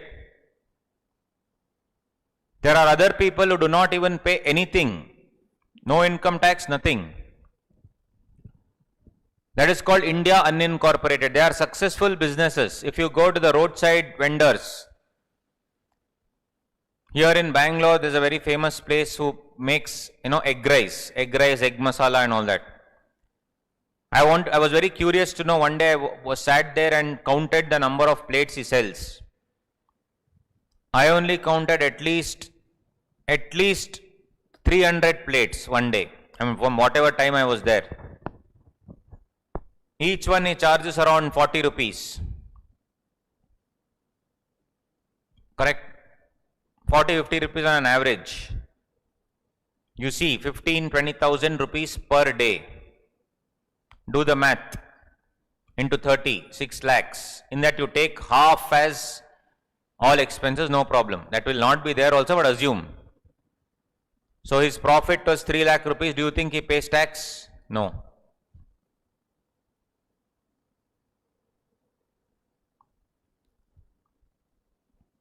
Correct?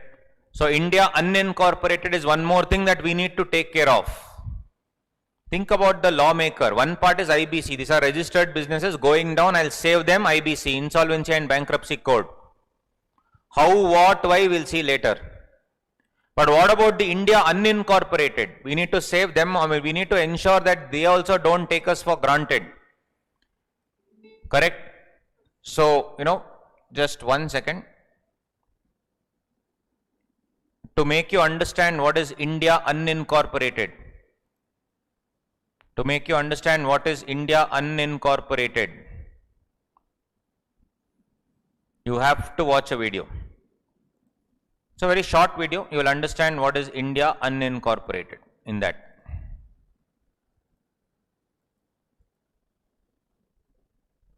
Check it out.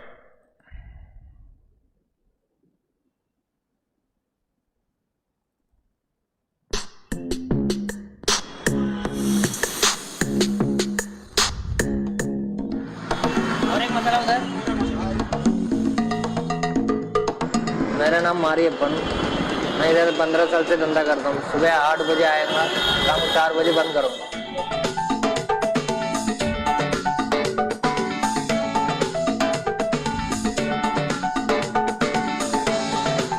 एक दिन का पूरा मिला के लड़का लोग को पगार, गाड़ी के खर्चे, सब गैस गीस वगैरह सब 5,000 खर्चा हो जाता है हमारा रोज का।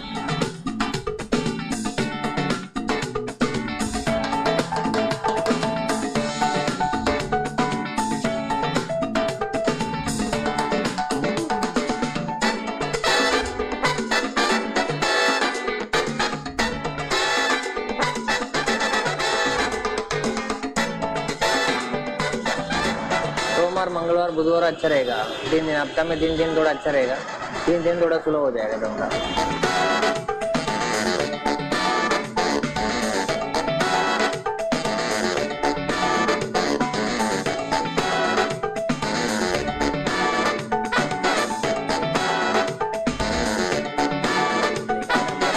गेम जो लाके भागना पड़ता है, उठा के लेके जाएगा तो सामान नहीं मिलेगा। महीने में 2 दिन पर उठा के लेके जाएगा, सामान पूरा बुलडोजर हो जाए, दौड़ता है। पब्लिक तो 30 रुपए में पेट भर जाता है, खुशी है। आज एक दिन नहीं आएगा तो फोन घड़ी घड़ी आ जाता है। बहुत अच्छे से 30 रुपए में अच्छा मिलता है, अच्छा खाना। जैसे होटल में जाएगा तो 150 रुपये लगता है मेरे को नहीं पड़ेगा, इसलिए अप्लाई आता है आपका पास। Yes, so as you can see guys, this is one such thing, India unincorporated. It is true, it is there, right? India unincorporated. So bribe to police, all that you have to give, no? Correct. Already started to feel hungry. Yes sir, dosa, idli, right? So think about it guys. In 2016, sometime in March, one of the most amazing lawyers of our country and statesmen, Shri Arun Jaitley ji,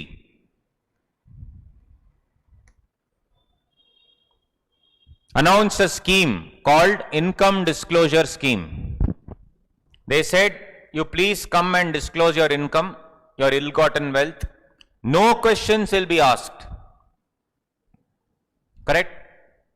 45% you pay tax flat, 55% you keep.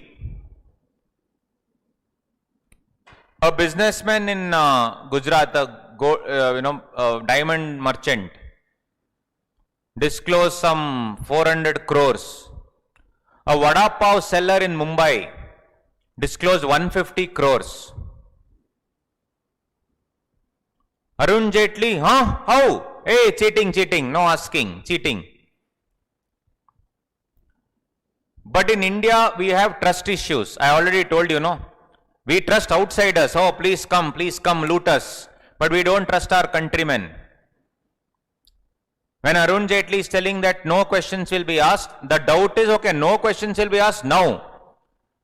But Arun Jaitley, okay, the moment you come and you pay that money, Arun Jaitley will do Control S. Next person will come, Control S. Next person will come, Control S.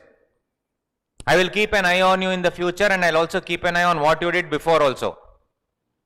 So income disclosure scheme was a major failure. Many people didn't come ahead, but people who came ahead were shocking. India unincorporated people. Vada Pav guy, Bel Puri guy, crores and crores they disclosed. Income disclosure scheme was to bring in all that extra black money that you had and deposit to the government and pay tax out of it. It was just to bring into the fold the India and the ill-gotten wealth of the India incorporated, to bring into one scheme. That was the scheme. It was a carefully calculated measure, because after this happened, on November 8th, what happened? November 8th, 2016. मेरे प्यारे देशवासियों, मित्रों, remember? Mitron happened. Demonetization. So that was a major hit. Correct? There was a shock. I still remember sitting somewhere in Aram eating. I could see the shock in among people's eyes. They scrambled. I was in a restaurant that day. I was happily eating food. To have black money, you should have money first. Correct? No? 2016, I was a chilled out guy. Correct? I was seeing everybody, their face became, red. Embarrassment, or what, were they sad, were they fearful? I have no clue.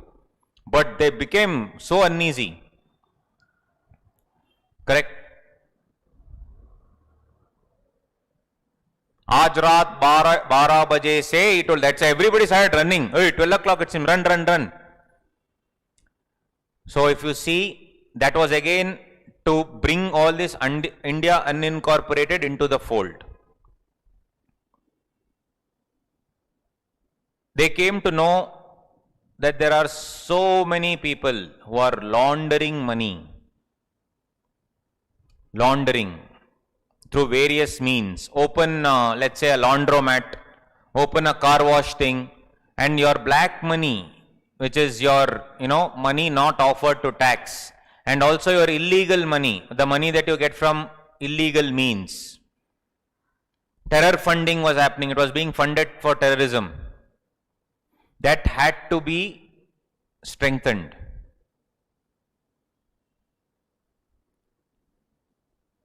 So, especially after 9/11, they came to know that how is it possible that educated terrorists could actually hijack planes and they can carry AK-47 weapons, etc., and they could bring down the World Trade Center. That was the key. And then all these things put together, to strengthen everything, we have the Prevention of Money Laundering Act, PMLA, Prevention of Money Laundering Act. We are doing from a macro point of view to understand why are we studying all these things. PMLA. Then over the years, Income Tax Department has also felt that you are diverting the money from source only. I have to receive the money, I don't give it to me, give it to my friend. I want to take a bribe, don't give the asset to me, give it to my wife. During my articleship, all of us have done it. There was an income tax officer who wanted everything in kind. He said, I want to go on a trip. please arrange everything in my wife's name. One more guy wanted a car. He said, please organize a car somehow in my nephew's name. So income tax department started observing all these things from happening. One was money laundering. Then they said, along with this, I have to activate assets in somebody else's name. In Hindi, it is called Benam or Benami. So I need one more law.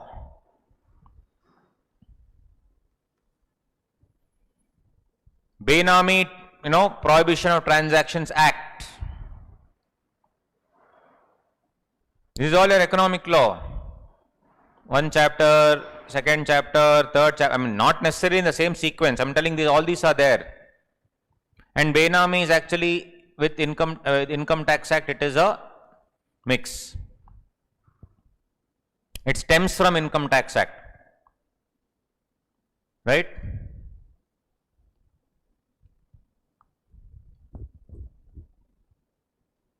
(1947) it all boils down to independence.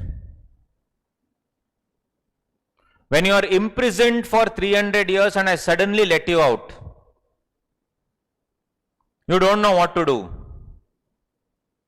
Same thing happened to our country also. For 10 years they figured out income tax. For 10 years they figured out, Companies Act. For 10 years they did not, it just suddenly, it was like a person was just suddenly set free. I love watching movies. There is this movie called Room. It won the Oscars. In that one couple, one mother and son are locked up in a room. Suddenly they are let out or they escape, whatever. They don't know what to do. Happens.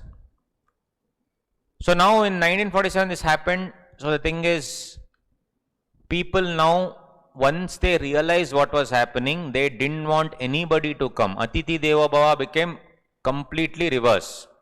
Now they said, it's all about our country, our Indians only are good, let me not, allow anybody else to come. So there was this concept of domestic protectionism.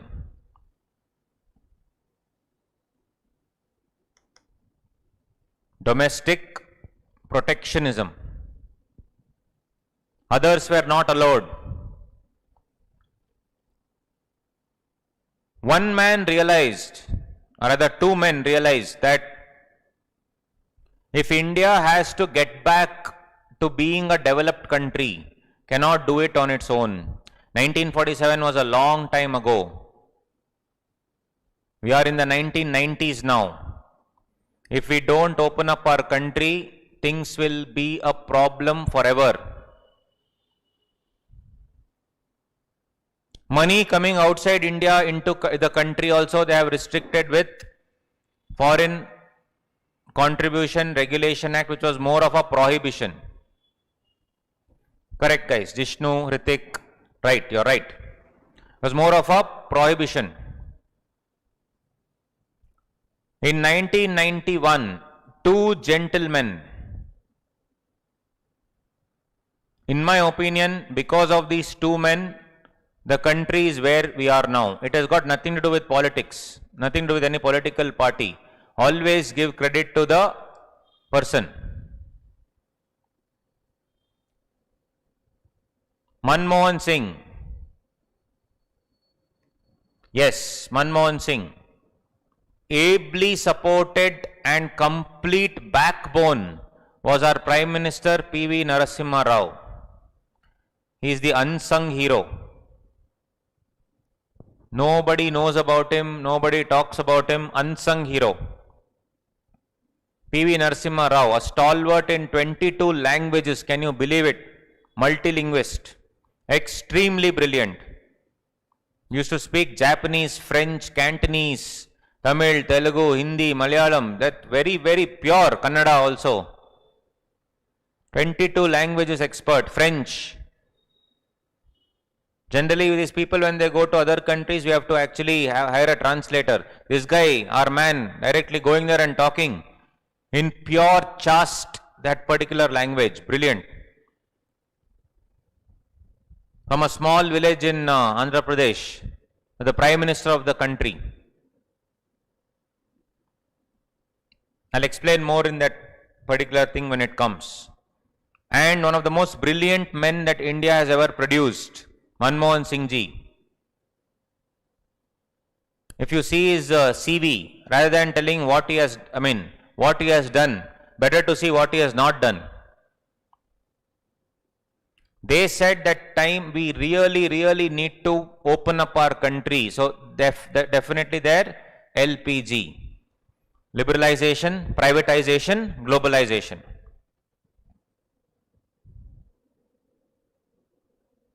Liberalization, privatization, globalization. We have to, no choice.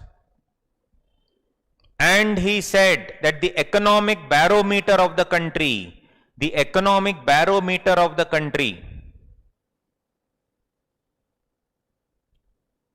why I am doing all this, friends? We are chartered accountants, we will be lawmakers tomorrow. We should know entire thing. First chapter IBC, second chapter Benami, blindly we cannot study like that.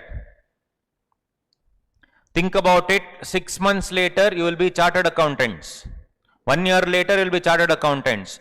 You will be out of 130 CR population. There are just around 2 lakh living chartered accountants in the country. Do the math, do the percentage. You will join that. We cannot blindly say, okay, this is IBC, I don't know what the connection with this FEMA and Benami, I don't know. We cannot say we don't know. We are potential future lawmakers. We need to study it in a different way. And I am very happy that it's an open book exam. You don't have any pressure of remembering. When you don't have any pressure of remembering, you will understand beautifully. That is what I genuinely believe. The economic barometer of the country is its stock exchange. In 1956, to regulate something, stock exchanges are there since hundreds of years in India. Since hundreds of years it's there. But to regulate, they started a law in 1956 along with Companies Act called Securities Contract Regulation Act, SCRA, 1956. So you had one controller of securities like that, one government officer was there, was looking after everything.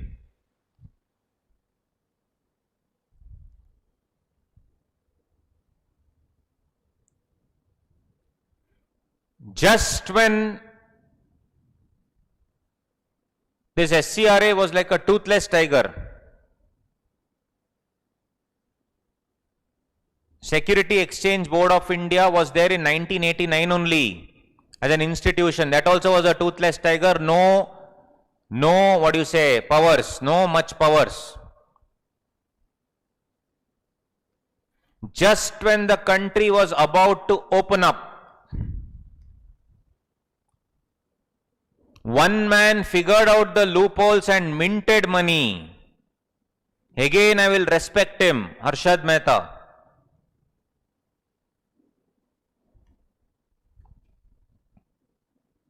The Harshad Mehta scam of 91-92. Using the lack of, he has become now famous because of that wonderful show. But I used to tell this since 2-3 years. Whenever I started teaching the CA final, some 5-6 years, I have been telling about Harshad Mehta. There people don't know, but now because of the show, everyone knows about Harshad Mehta. Using the very simple concept of bank receipt, where there are many small banks, he took the bank receipt and he borrowed money from big banks based on this asset. Basically, bank receipt is a small bank will go and tell, sir, give me some money to the big bank.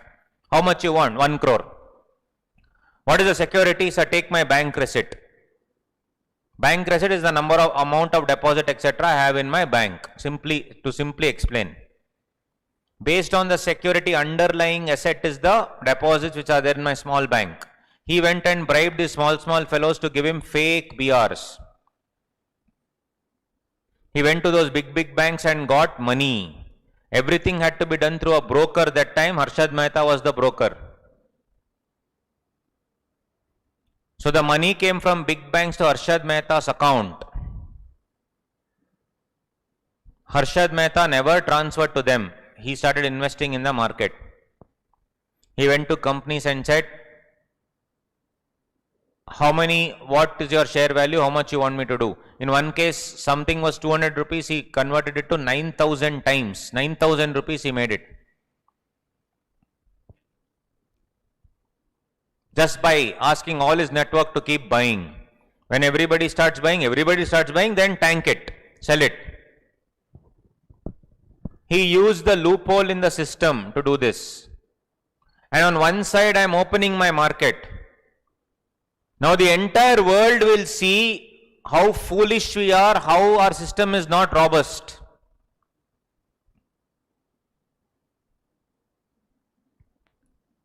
So, we should thank Harshad Mehta, because of which very strict regulations were framed, and SEBI, which was a toothless tiger, was invigorated with life, and the SEBI Act 1992 came into force.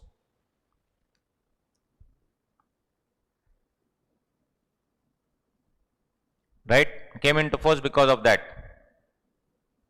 The Harshad Mehta scam.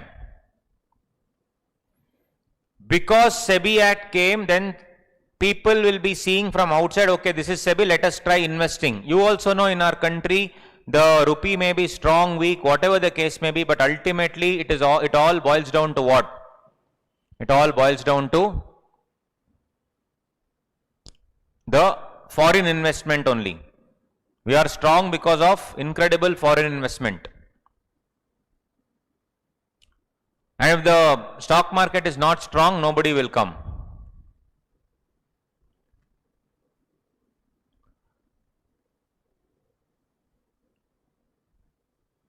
So we had Bombay Stock Exchange, the big shots. They are the big shots. They are there for over 100 years. See, Dalal Street. Basically, they were the big daddies. There was actually an association. It was an association. Just an association of person, brokers. They used to do the trade on their own. At the end of it, they used to collect money from everybody and pay rent to the building. That's it. Basically, management was also brokers. Owners also were brokers. They had some 500 trading cards, that's all, trading licenses. And even the trading was done only by brokers. It was an association of person. Manmohan Singh through SEBI, 1992. Came to them and said, sir, the world is looking at us. Harshad Mehta scam has happened. Whatever the case may be. This is very haphazard. People will look at us only. You cannot have an association, please have a structure. Companies Act has created a structure, separate legal entity. Please, let's start a company, convert to company. When you are there for 100 years and you don't want to change, when you have that ego, you will not listen to reason. BSC Limited, told Manmohan Singh, hey, tu kaun hai be, chal. Manmohan Singh was the finance minister. Right?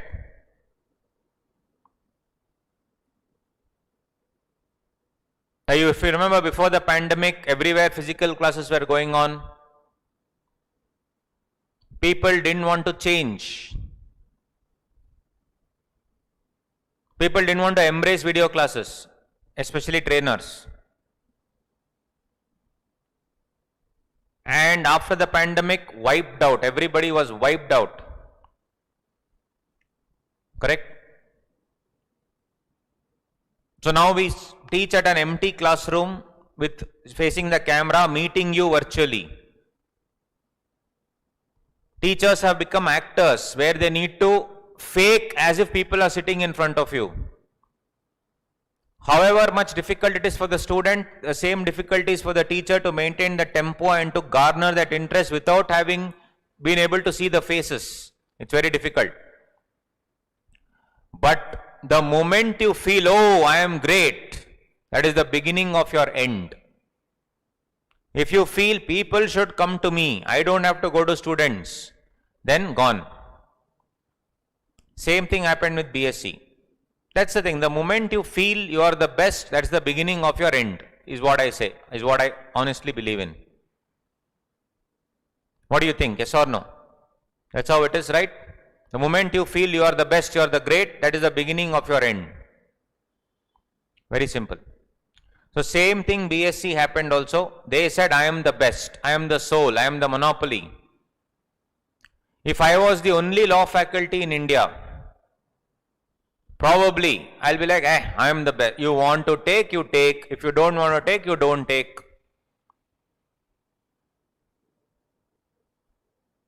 Because there are so many wonderful faculty, all my colleagues. There is a healthy competition among one among the other. Healthy competition. At least from my side it's healthy. I don't know about others. Wow, nice. I want to do better. Wow, nice. Let me do something different. Let me ask the students. Let me be with the students. Ultimately, students are the best judges of quality. Let me go to students and ask them. Right? They will tell me what to do. Got it? So if you see where I am coming for this is, now when I went to BSc, same, Manmohan Singh said, sir, please let's have a structure. BSc is like that only faculty in India. Hey, tu kaun nata hai be? Chalo.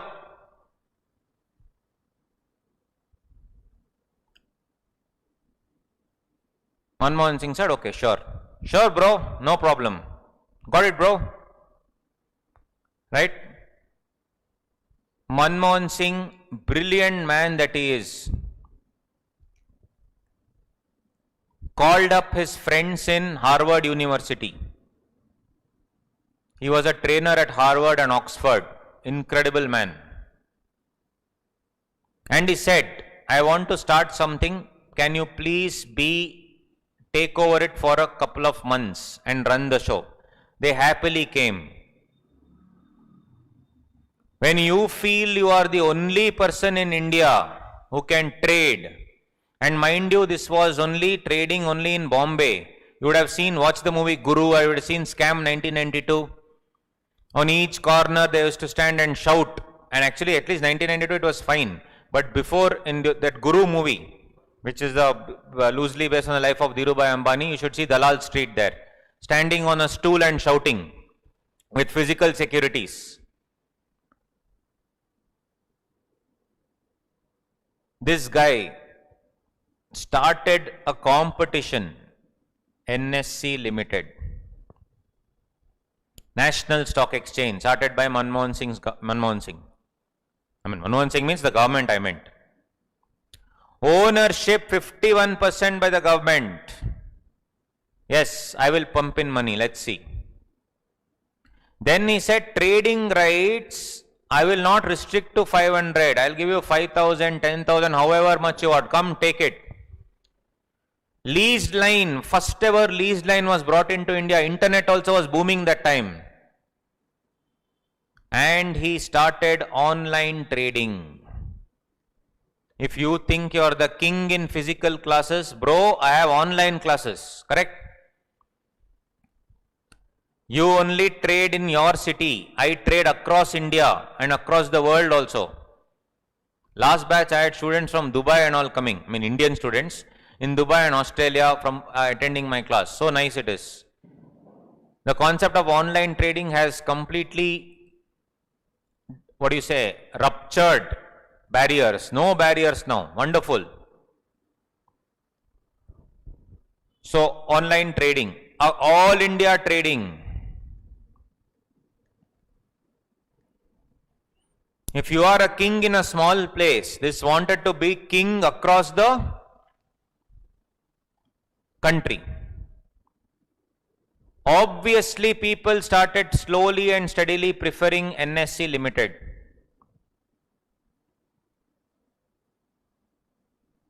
BSC was almost wiped out. Manmohan Singh came to BSC and said, "What's up, bro? How are you? All fine." Last time when I came, what did you say? "Tu kaun hai be?" What's up? He didn't tell that. Manmohan Singh doesn't speak. But yeah, actions speak louder than words. Brilliant people don't have to tell anything. BSC like, sir, please, sir, do something, sir. Sir, my relatives and all are taking the trading rights here, sir. They are running away. Please do something, sir. Do one thing, sir. At least please close me down, sir. I am done. I give up. Correct? I give up. You know what, Manmohan Singh, the beauty of the man. If I close BSC, NSC will become the next BSC. There has to be competition. He said, don't worry. Imagine the competition is telling, don't worry, I am going to revive you. He said, this 500 rights, whatever it is, I will buy it from you. Give it. I will buy. Government will buy. What is the intrinsic value of that one? Sir, all put together some 2 crores. Okay, take 2 crore. I have bought it. Owner is now the government. And boss, I am now going to trade it back to you, lease it to you, lease.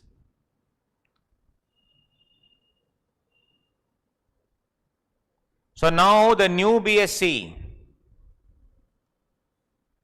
trading rights leased to brokers. Owner became public shareholding. Then they told management, bring in professionals, you can't do anything. Brokers also can be there, but professionally run, similar to NSC. And then they said, hey, convert to company, BSC Limited.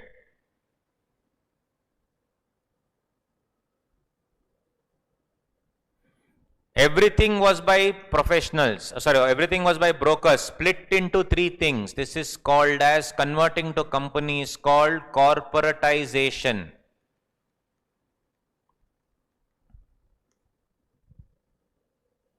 And splitting the responsibility into 3 areas is called demutualization. Now I have BSC Limited, NNC Limited, come on, now let the best man win. BSC Limited shares are also listed now in NSE. Then BSC surpassed, they became very brilliant, and then because they had that experience of 100 years. And BSC took off, strengthening the economy. Now I have to open up the country for more people to come in. I have to let my countrymen go abroad to study, to work. So from a regulatory mechanism and a prohibitory mechanism, I needed a management mechanism. And that, my dear friends, came in 1999 in the form of Foreign Exchange Management Act, which is the 4th chapter. I mean, not exactly in the same sequence, I'm just saying. That is fourth one.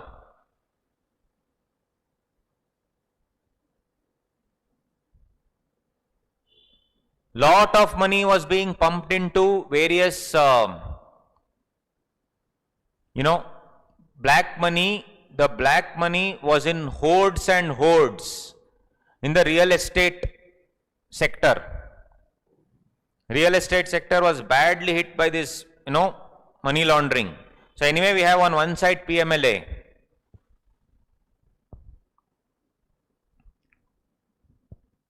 For a middle class person, owning a dream home is one of the biggest dreams of life. Yes or no? Owning a house. So they went from pillar to post asking for this house. Big builders promised the entire thing to them. Yes, we'll do this, yes, we'll do that, give me money. They took crores and crores of money. They built a normal, simple structure. People are thinking, okay, at least my house is getting built. Then after 1 year, 2 years, you see the structure is still there, all money wiped out. Where did the money go? You promised to give it in 2021, you are giving it in 2023. What happened? Each states have different legislations. Now I need a separate legislation controlling everything, just like Security Exchange Board of India, which regulates the securities market. I need a board which will regulate the entire real estate sector in India. Because of this money laundering, etc., because of Benami transactions, it's all linked. So I need one more law.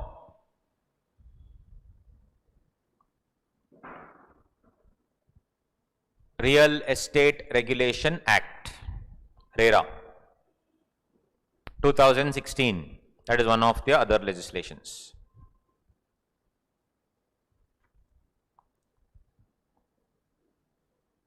After years of systematic loot, again boils down to independence. The law, as someone here rightly mentioned, Achutan, the precedents precede the act. Good dialogue, man. The precedents precede the act. Before the act, there is a lot of thought that goes into it. There is a precedent that is set. And the biggest precedent for all the laws in our country is 1947, pre-1947 British rule. Economic power from British went to a few rich people in 1947. The poor became poorer. Basically from British it went to few people, that's all. The few rich people started controlling the country.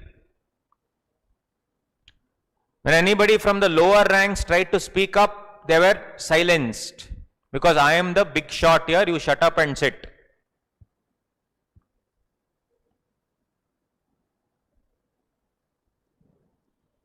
Things had to change, it cannot be like this.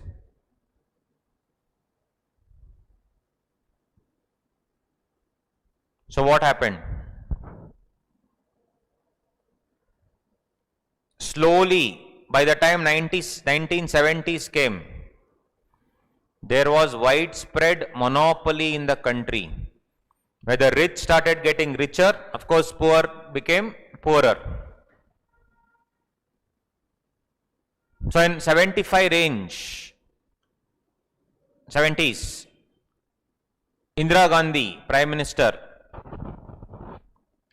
asked their lawmakers again to frame a policy on how important is monopoly important or what is the ill effects of monopoly, etc. And we had the MRTP Act, Monopoly and Restrictive Trade Practices Act, which predominantly was not very strong. It did not have other elements. Having a dominant position is one thing. Misusing that for doing something is another thing. For example, the biggest producer in Bollywood is Yash Raj Movies. Yash Raj Movies had produced a animation movie called Roadside Romeo. It was the first ever collaboration years ago. I think they collaborated with Walt Disney, if I'm not wrong. It was a very first ever, animation movie in Hindi. When Roadside Romeo, it was a landmark movie. Using his dominant position in the market, Yashraj Movies told all the distributors not to accept any other movie for the next couple of weeks. Because this movie was supposed to be released and money is everything. At the same time, Ajay Devgan had come out with the movie Toonpur Ka Superhero. That was again animation and of course normal real characters also there. There was a clash. When Ajay Devgan went to all these people and said, please accept my movie, they said, no sir, sorry, Roadside Romeo only had to be given. Where can Ajay Devgan go? We needed a person who could say, bro, you may be dominant, but you cannot abuse that dominance. In India, it should create a level playing field.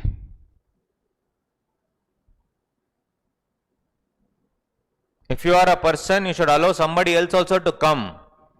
Healthy competition is the order of the day. You cannot suppress the other person. You cannot create a combination also such that others are wiped out. Today, if Reliance and Airtel come together, think about it. All telecom companies wiped out. Vodafone and Idea came. Nothing. They can't. They have to wipe out themselves because of their amazing network. Not that Airtel is any good, I'm just saying. Not that Jio is also any good, but I'm just trying to tell. So I have to regulate these combinations. I have to regulate, how things come in. I have to ensure that free competition is there in the market. That is why a wonderful law called Competition Act came into force.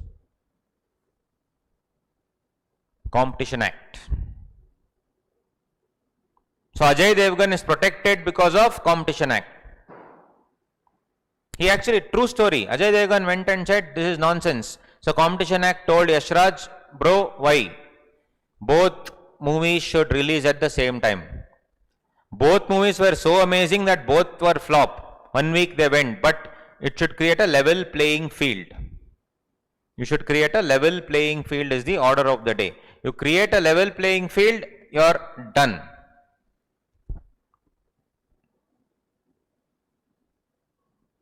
Clear? So this is the next chapter. All 6 chapters done. IBC, PMLA, Benami, Competition Act, RERA, FEMA. At the crux of everything, in IBC, who will regulate everything, who will do the work? A resolution professional who is nothing but a chartered accountant. As far as PMLA is concerned, who will ensure in each company that the anti-money laundering guidelines are there, and as an auditor who will report? Chartered accountant. In FEMA, who will be the consultant in FEMA and do all the necessary procedures? Chartered accountant. Competition Act. Basically, I am talking about professional, any professional. Competition Act, who will guide the company with respect to various laws including competition? Lawyer or a chartered accountant. RERA, who is the person? There are many people who are quitting their years of practice and joining RERA practice exclusively because all the certification etc. and advisory role they are taking up. Chartered accountant again. And since Income Tax Act is linked with Benami, that also will be done by the advice will be given by a CA. That is the reason why we are studying paper 60 and nothing else. And in all these, some are procedures, some are other things, and they said, why should you remember everything? Just understand the concept and open the book. That is the reason why we are studying paper 60, dear friends. So ultimately, it all boils down to that only. Did you understand that? So ultimately, we need the freedom to sustain in our country. Freedom is of utmost importance. And that is the reason why we are doing this. Article 301 also grants freedom with respect to nationalization of any trade or industry.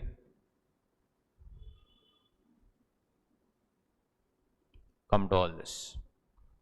So the framers of constitution envisaged economic and social planning in an egalitarian society, means social, completely liberal. So the pillars on which industrial development is based are promotion of public sector, promotion of private enterprise, also subjecting it to state regulation through legislation. That is why we have all these economic laws that we are studying. So some important points in the class are very simple. You need to jot down everything that is being taught. How do you jot down? How to do the material? I will discuss now. We'll do the material analysis. Please understand the concept and please interact with me, guys. If the chat window is, I think it's comfortable for you. Otherwise, you can use the, WhatsApp chat as well, not a problem.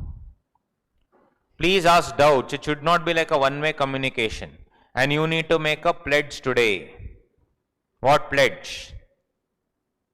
How much will you score? How much will you score in economic law, paper 6D? Answer. How much will you score? Minimum. Minimum marks. How much, guys? 60, 65.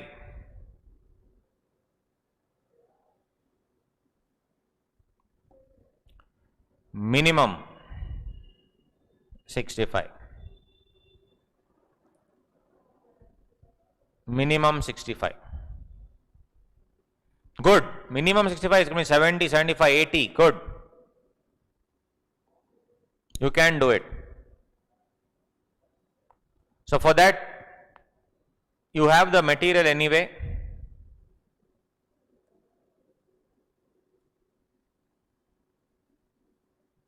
You have to write in material. Even if you don't have any book, this is what you need to write. This book belongs to CA dot your name. Please write down your name. Your name is anyway amazing. Your name is amazing. Beside your name, if you add this CA, it will be double amazing. How does it feel, guys, to write your name as CA dot your name? Isn't it awesome? Isn't it awesome? Yes. It gives a very positive vibe, positive feeling to write CA dot your name. That is the pledge that you need to make to yourself today. Then, our Guruji, Swami Nityananda, like this fellow, we should always learn something from everybody. This guy always smiling. You have to appreciate the man. He has his own country called Kailasa. Right? Always keep smiling. He was accused in a rape case in India, so he ran away. Whether in pain or happiness, always keep smiling. Correct? So, one more learning from him. In our quest for moksha, salvation,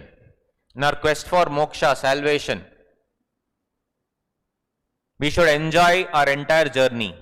Not like the way this fellow enjoyed, but we need to enjoy our journey, is the idea. As far as economic law is concerned, of course you have taken it up because you have a flair for law.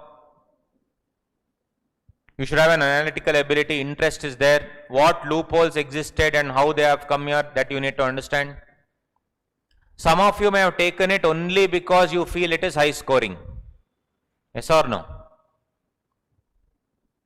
But genuinely my interest is to build an interest in this subject for you guys, so that, you will not only look at clearing the exam, but also go beyond. We should think beyond the exams. Only when we think beyond the exams, exams will definitely clear. So I would say follow your mind, follow your heart. If you see just some, basically from May 18, if I see, pass percentage in 6D was the highest. There's some random papers. November 18, if you see, 82%. May 19, yeah, risk management had higher, but this was 84%. One thing is this Rahul Dravid, Virat Kohli? No. His name is Hokaito Zimomi. And as you can see, Ranji player means cricket player. He is the first ever cricket player to come from Nagaland. He used to trek almost 20 kilometers a day to get to this cricket stadium. Hokaito Zimomi never even played for any team, I mean Indian team, because he's not so good enough, but ultimately he's a player. Because he got his job, his entire village got electrified, full electricity, water came into the village. Today, in his village, people worship Hokaito Zimomi. Nobody knows about Virat Kohli, but they know about Hokaito Zimomi. Ultimately, what I am trying to tell is, even if you get 400 out of 800, you are a CA. If you get 620 out of 800, you are Virat Kohli, but you are a CA. What they look at truly is your knowledge and your ability to learn, and not just your marks. So rather than going for 6D only for marks, that is a good objective. Also go with the plan of understanding each and every provision. Those of you who have joined know my methodology, that's why you have joined. It involves lot of hard work, but that hard work is for the future. If you want shortcut methods and all to score, my classes are not for you, because my classes is for the long haul. And my students have blessed me with amazing marks, 65, 70, 75 every single time without fail. Because the real way to study law is through the Bare Act only. And those who have never touched the Bare Act, it's okay, no problem. I am here for you, we will do it slowly, no problem. First few classes you will have that discomfort, because you are getting out of your comfort zone. Till now in life you have studied only textbook, now you are doing something different. So you will find discomfort, but at the end you will see the beauty of the entire law. So some of us may be Virat Kohli, some of us may be Hokaito Zimomi. Let us not compare ourselves with anybody else, please. You are what you are, don't compare with your friends. So how to prepare for 6D? I will spend around 7-8 minutes and we will close it today. So how to prepare for this 6D? Very simple. We should analyze all the expectations that were there. We should see the previous things, what was ultimately there in the past. History is the guidance for the future always. I will talk about the modus operandi. MO means how to go about everything. And what is mapping and all these things. Let us see. So basically, analysis of the expectation. What do they expect in the exam? There are 3 skill levels. This is given by institute only, not me. First skill level is comprehension and knowledge. If the institute uses the word like list, state, define, discuss, classify, it is just whatever is there, write according to the Bare Act and come, or according to the concept. It is just memory techniques.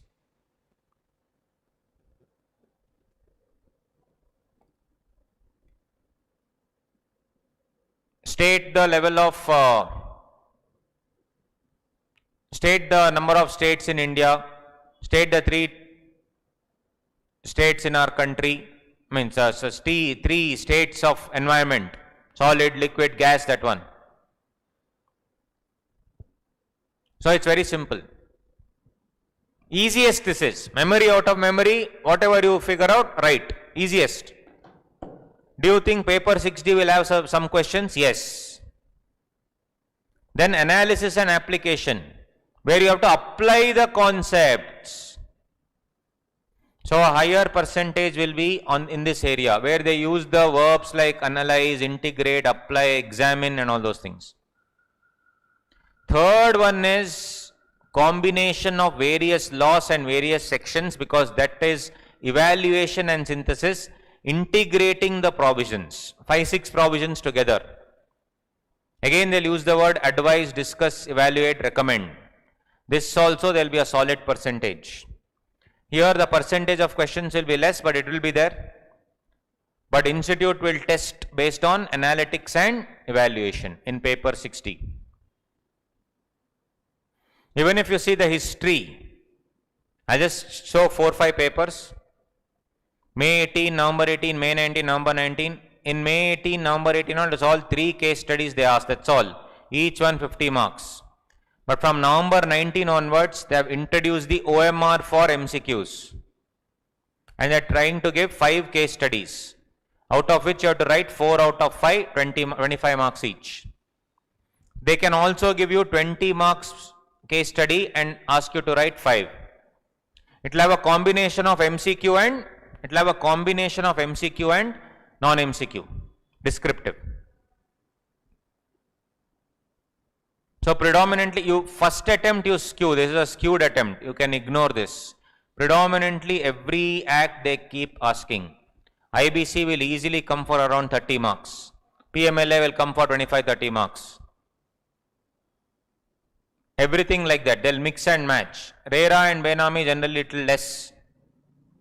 Competition Act, okay. Between 20 to 30 marks, all 5 subjects, all 6 chapters they'll ask. This is the basic average, how they used to ask before. May 18 we can ignore because they also didn't know how to figure it out. November 18, May 19, November 19, if you see roughly, this is how they ask generally. 20 to 30 marks in each of these chapters, with choice of course. So 25 into 5, it's like that.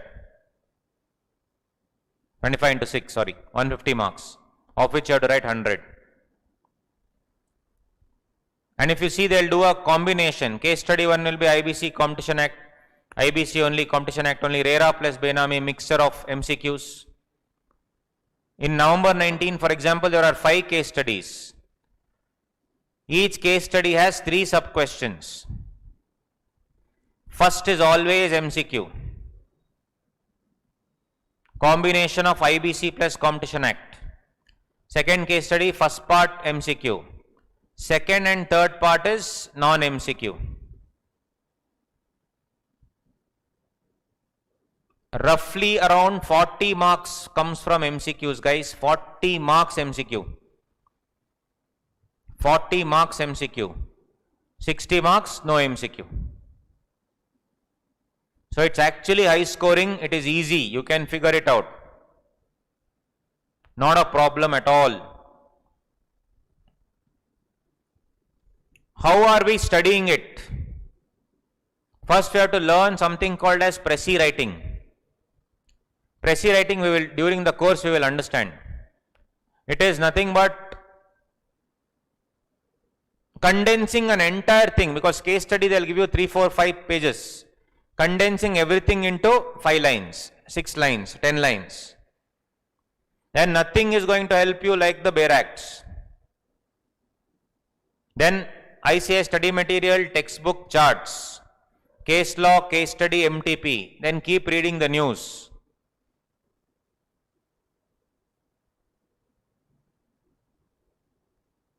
Would my book be sufficient? Will it cover everything? Answer is yes. We have 3 modules, buddies, 3 modules. I'll take you through all the 3 modules quickly. I have organized in a very, very scientific way. Again, as I told you, we should always change. After listening to previous feedback from students, I have made the 2 books into 3 books now by adding few content. Module number 1 has what? Simplified provisions of the law. This is nothing but ICI material slightly modified here and there, subtraction, addition. Plus I have also framed FAQs. Frequently asked questions are very, very important based on practical application of the law. Then for quick revision in 3 chapters which are slightly tricky, I have given you handcrafted charts. But it's an open book exam, what do I do? The most important thing in an open book exam is mapping the entire thing across the 3 modules. I'll show you module 2 now. I'll come back to the mapping. Module 2 has all the Bare Acts that you want. Everything is there. Recently updated Bare Acts. Then all the judgments, recent judgments in each of these laws taken from institute material, institute sources only. Case study digest that they have.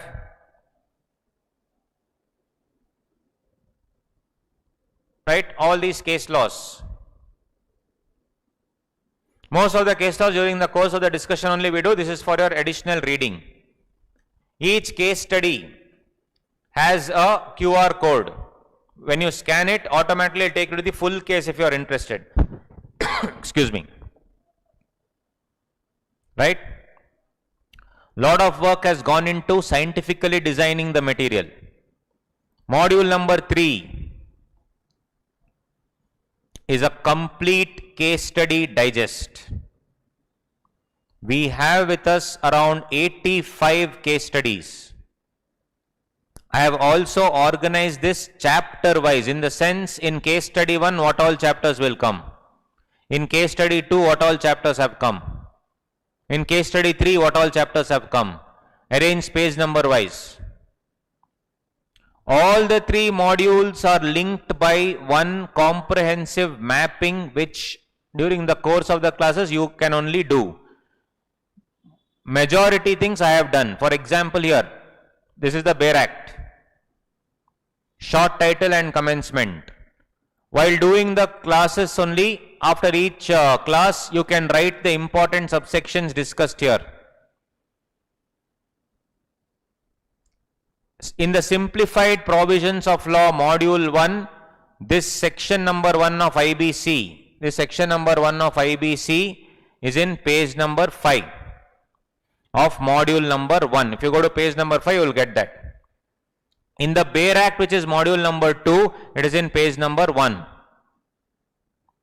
In module 3, it's all jumbled up cases, so as and when you are studying, you can write down. When we are doing the discussion, you will be linking various sections that you can write down. And when you are studying the relevant cases and regulations, you can write down. So one of you was asking, should I write down everything? This material inside that only you can write down, make the marking, you can mark everything and update the mapping like that.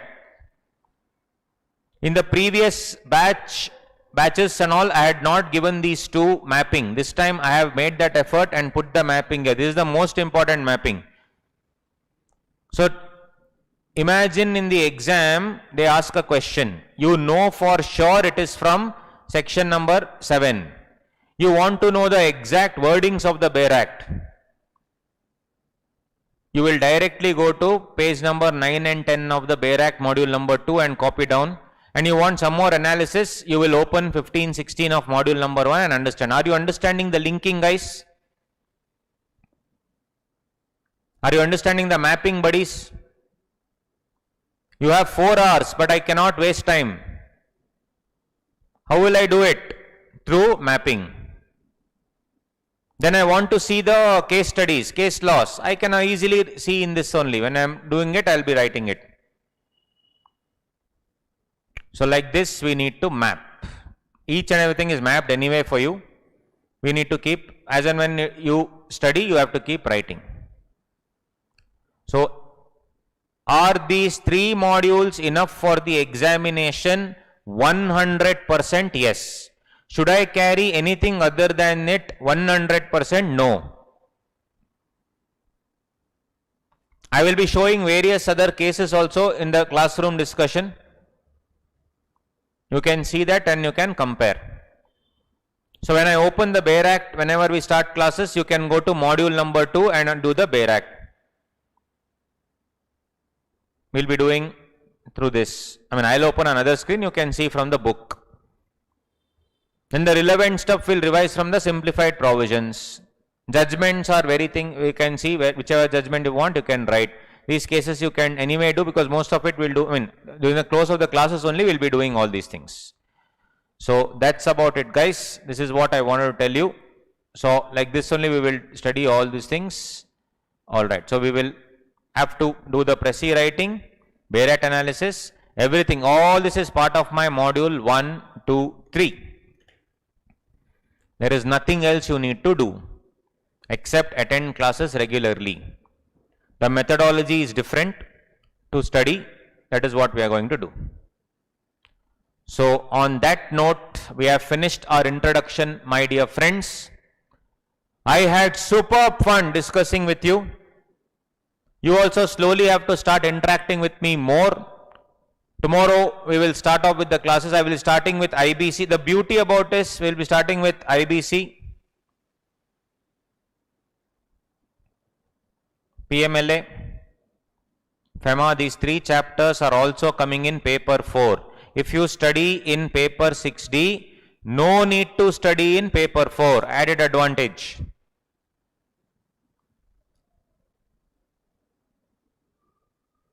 Correct?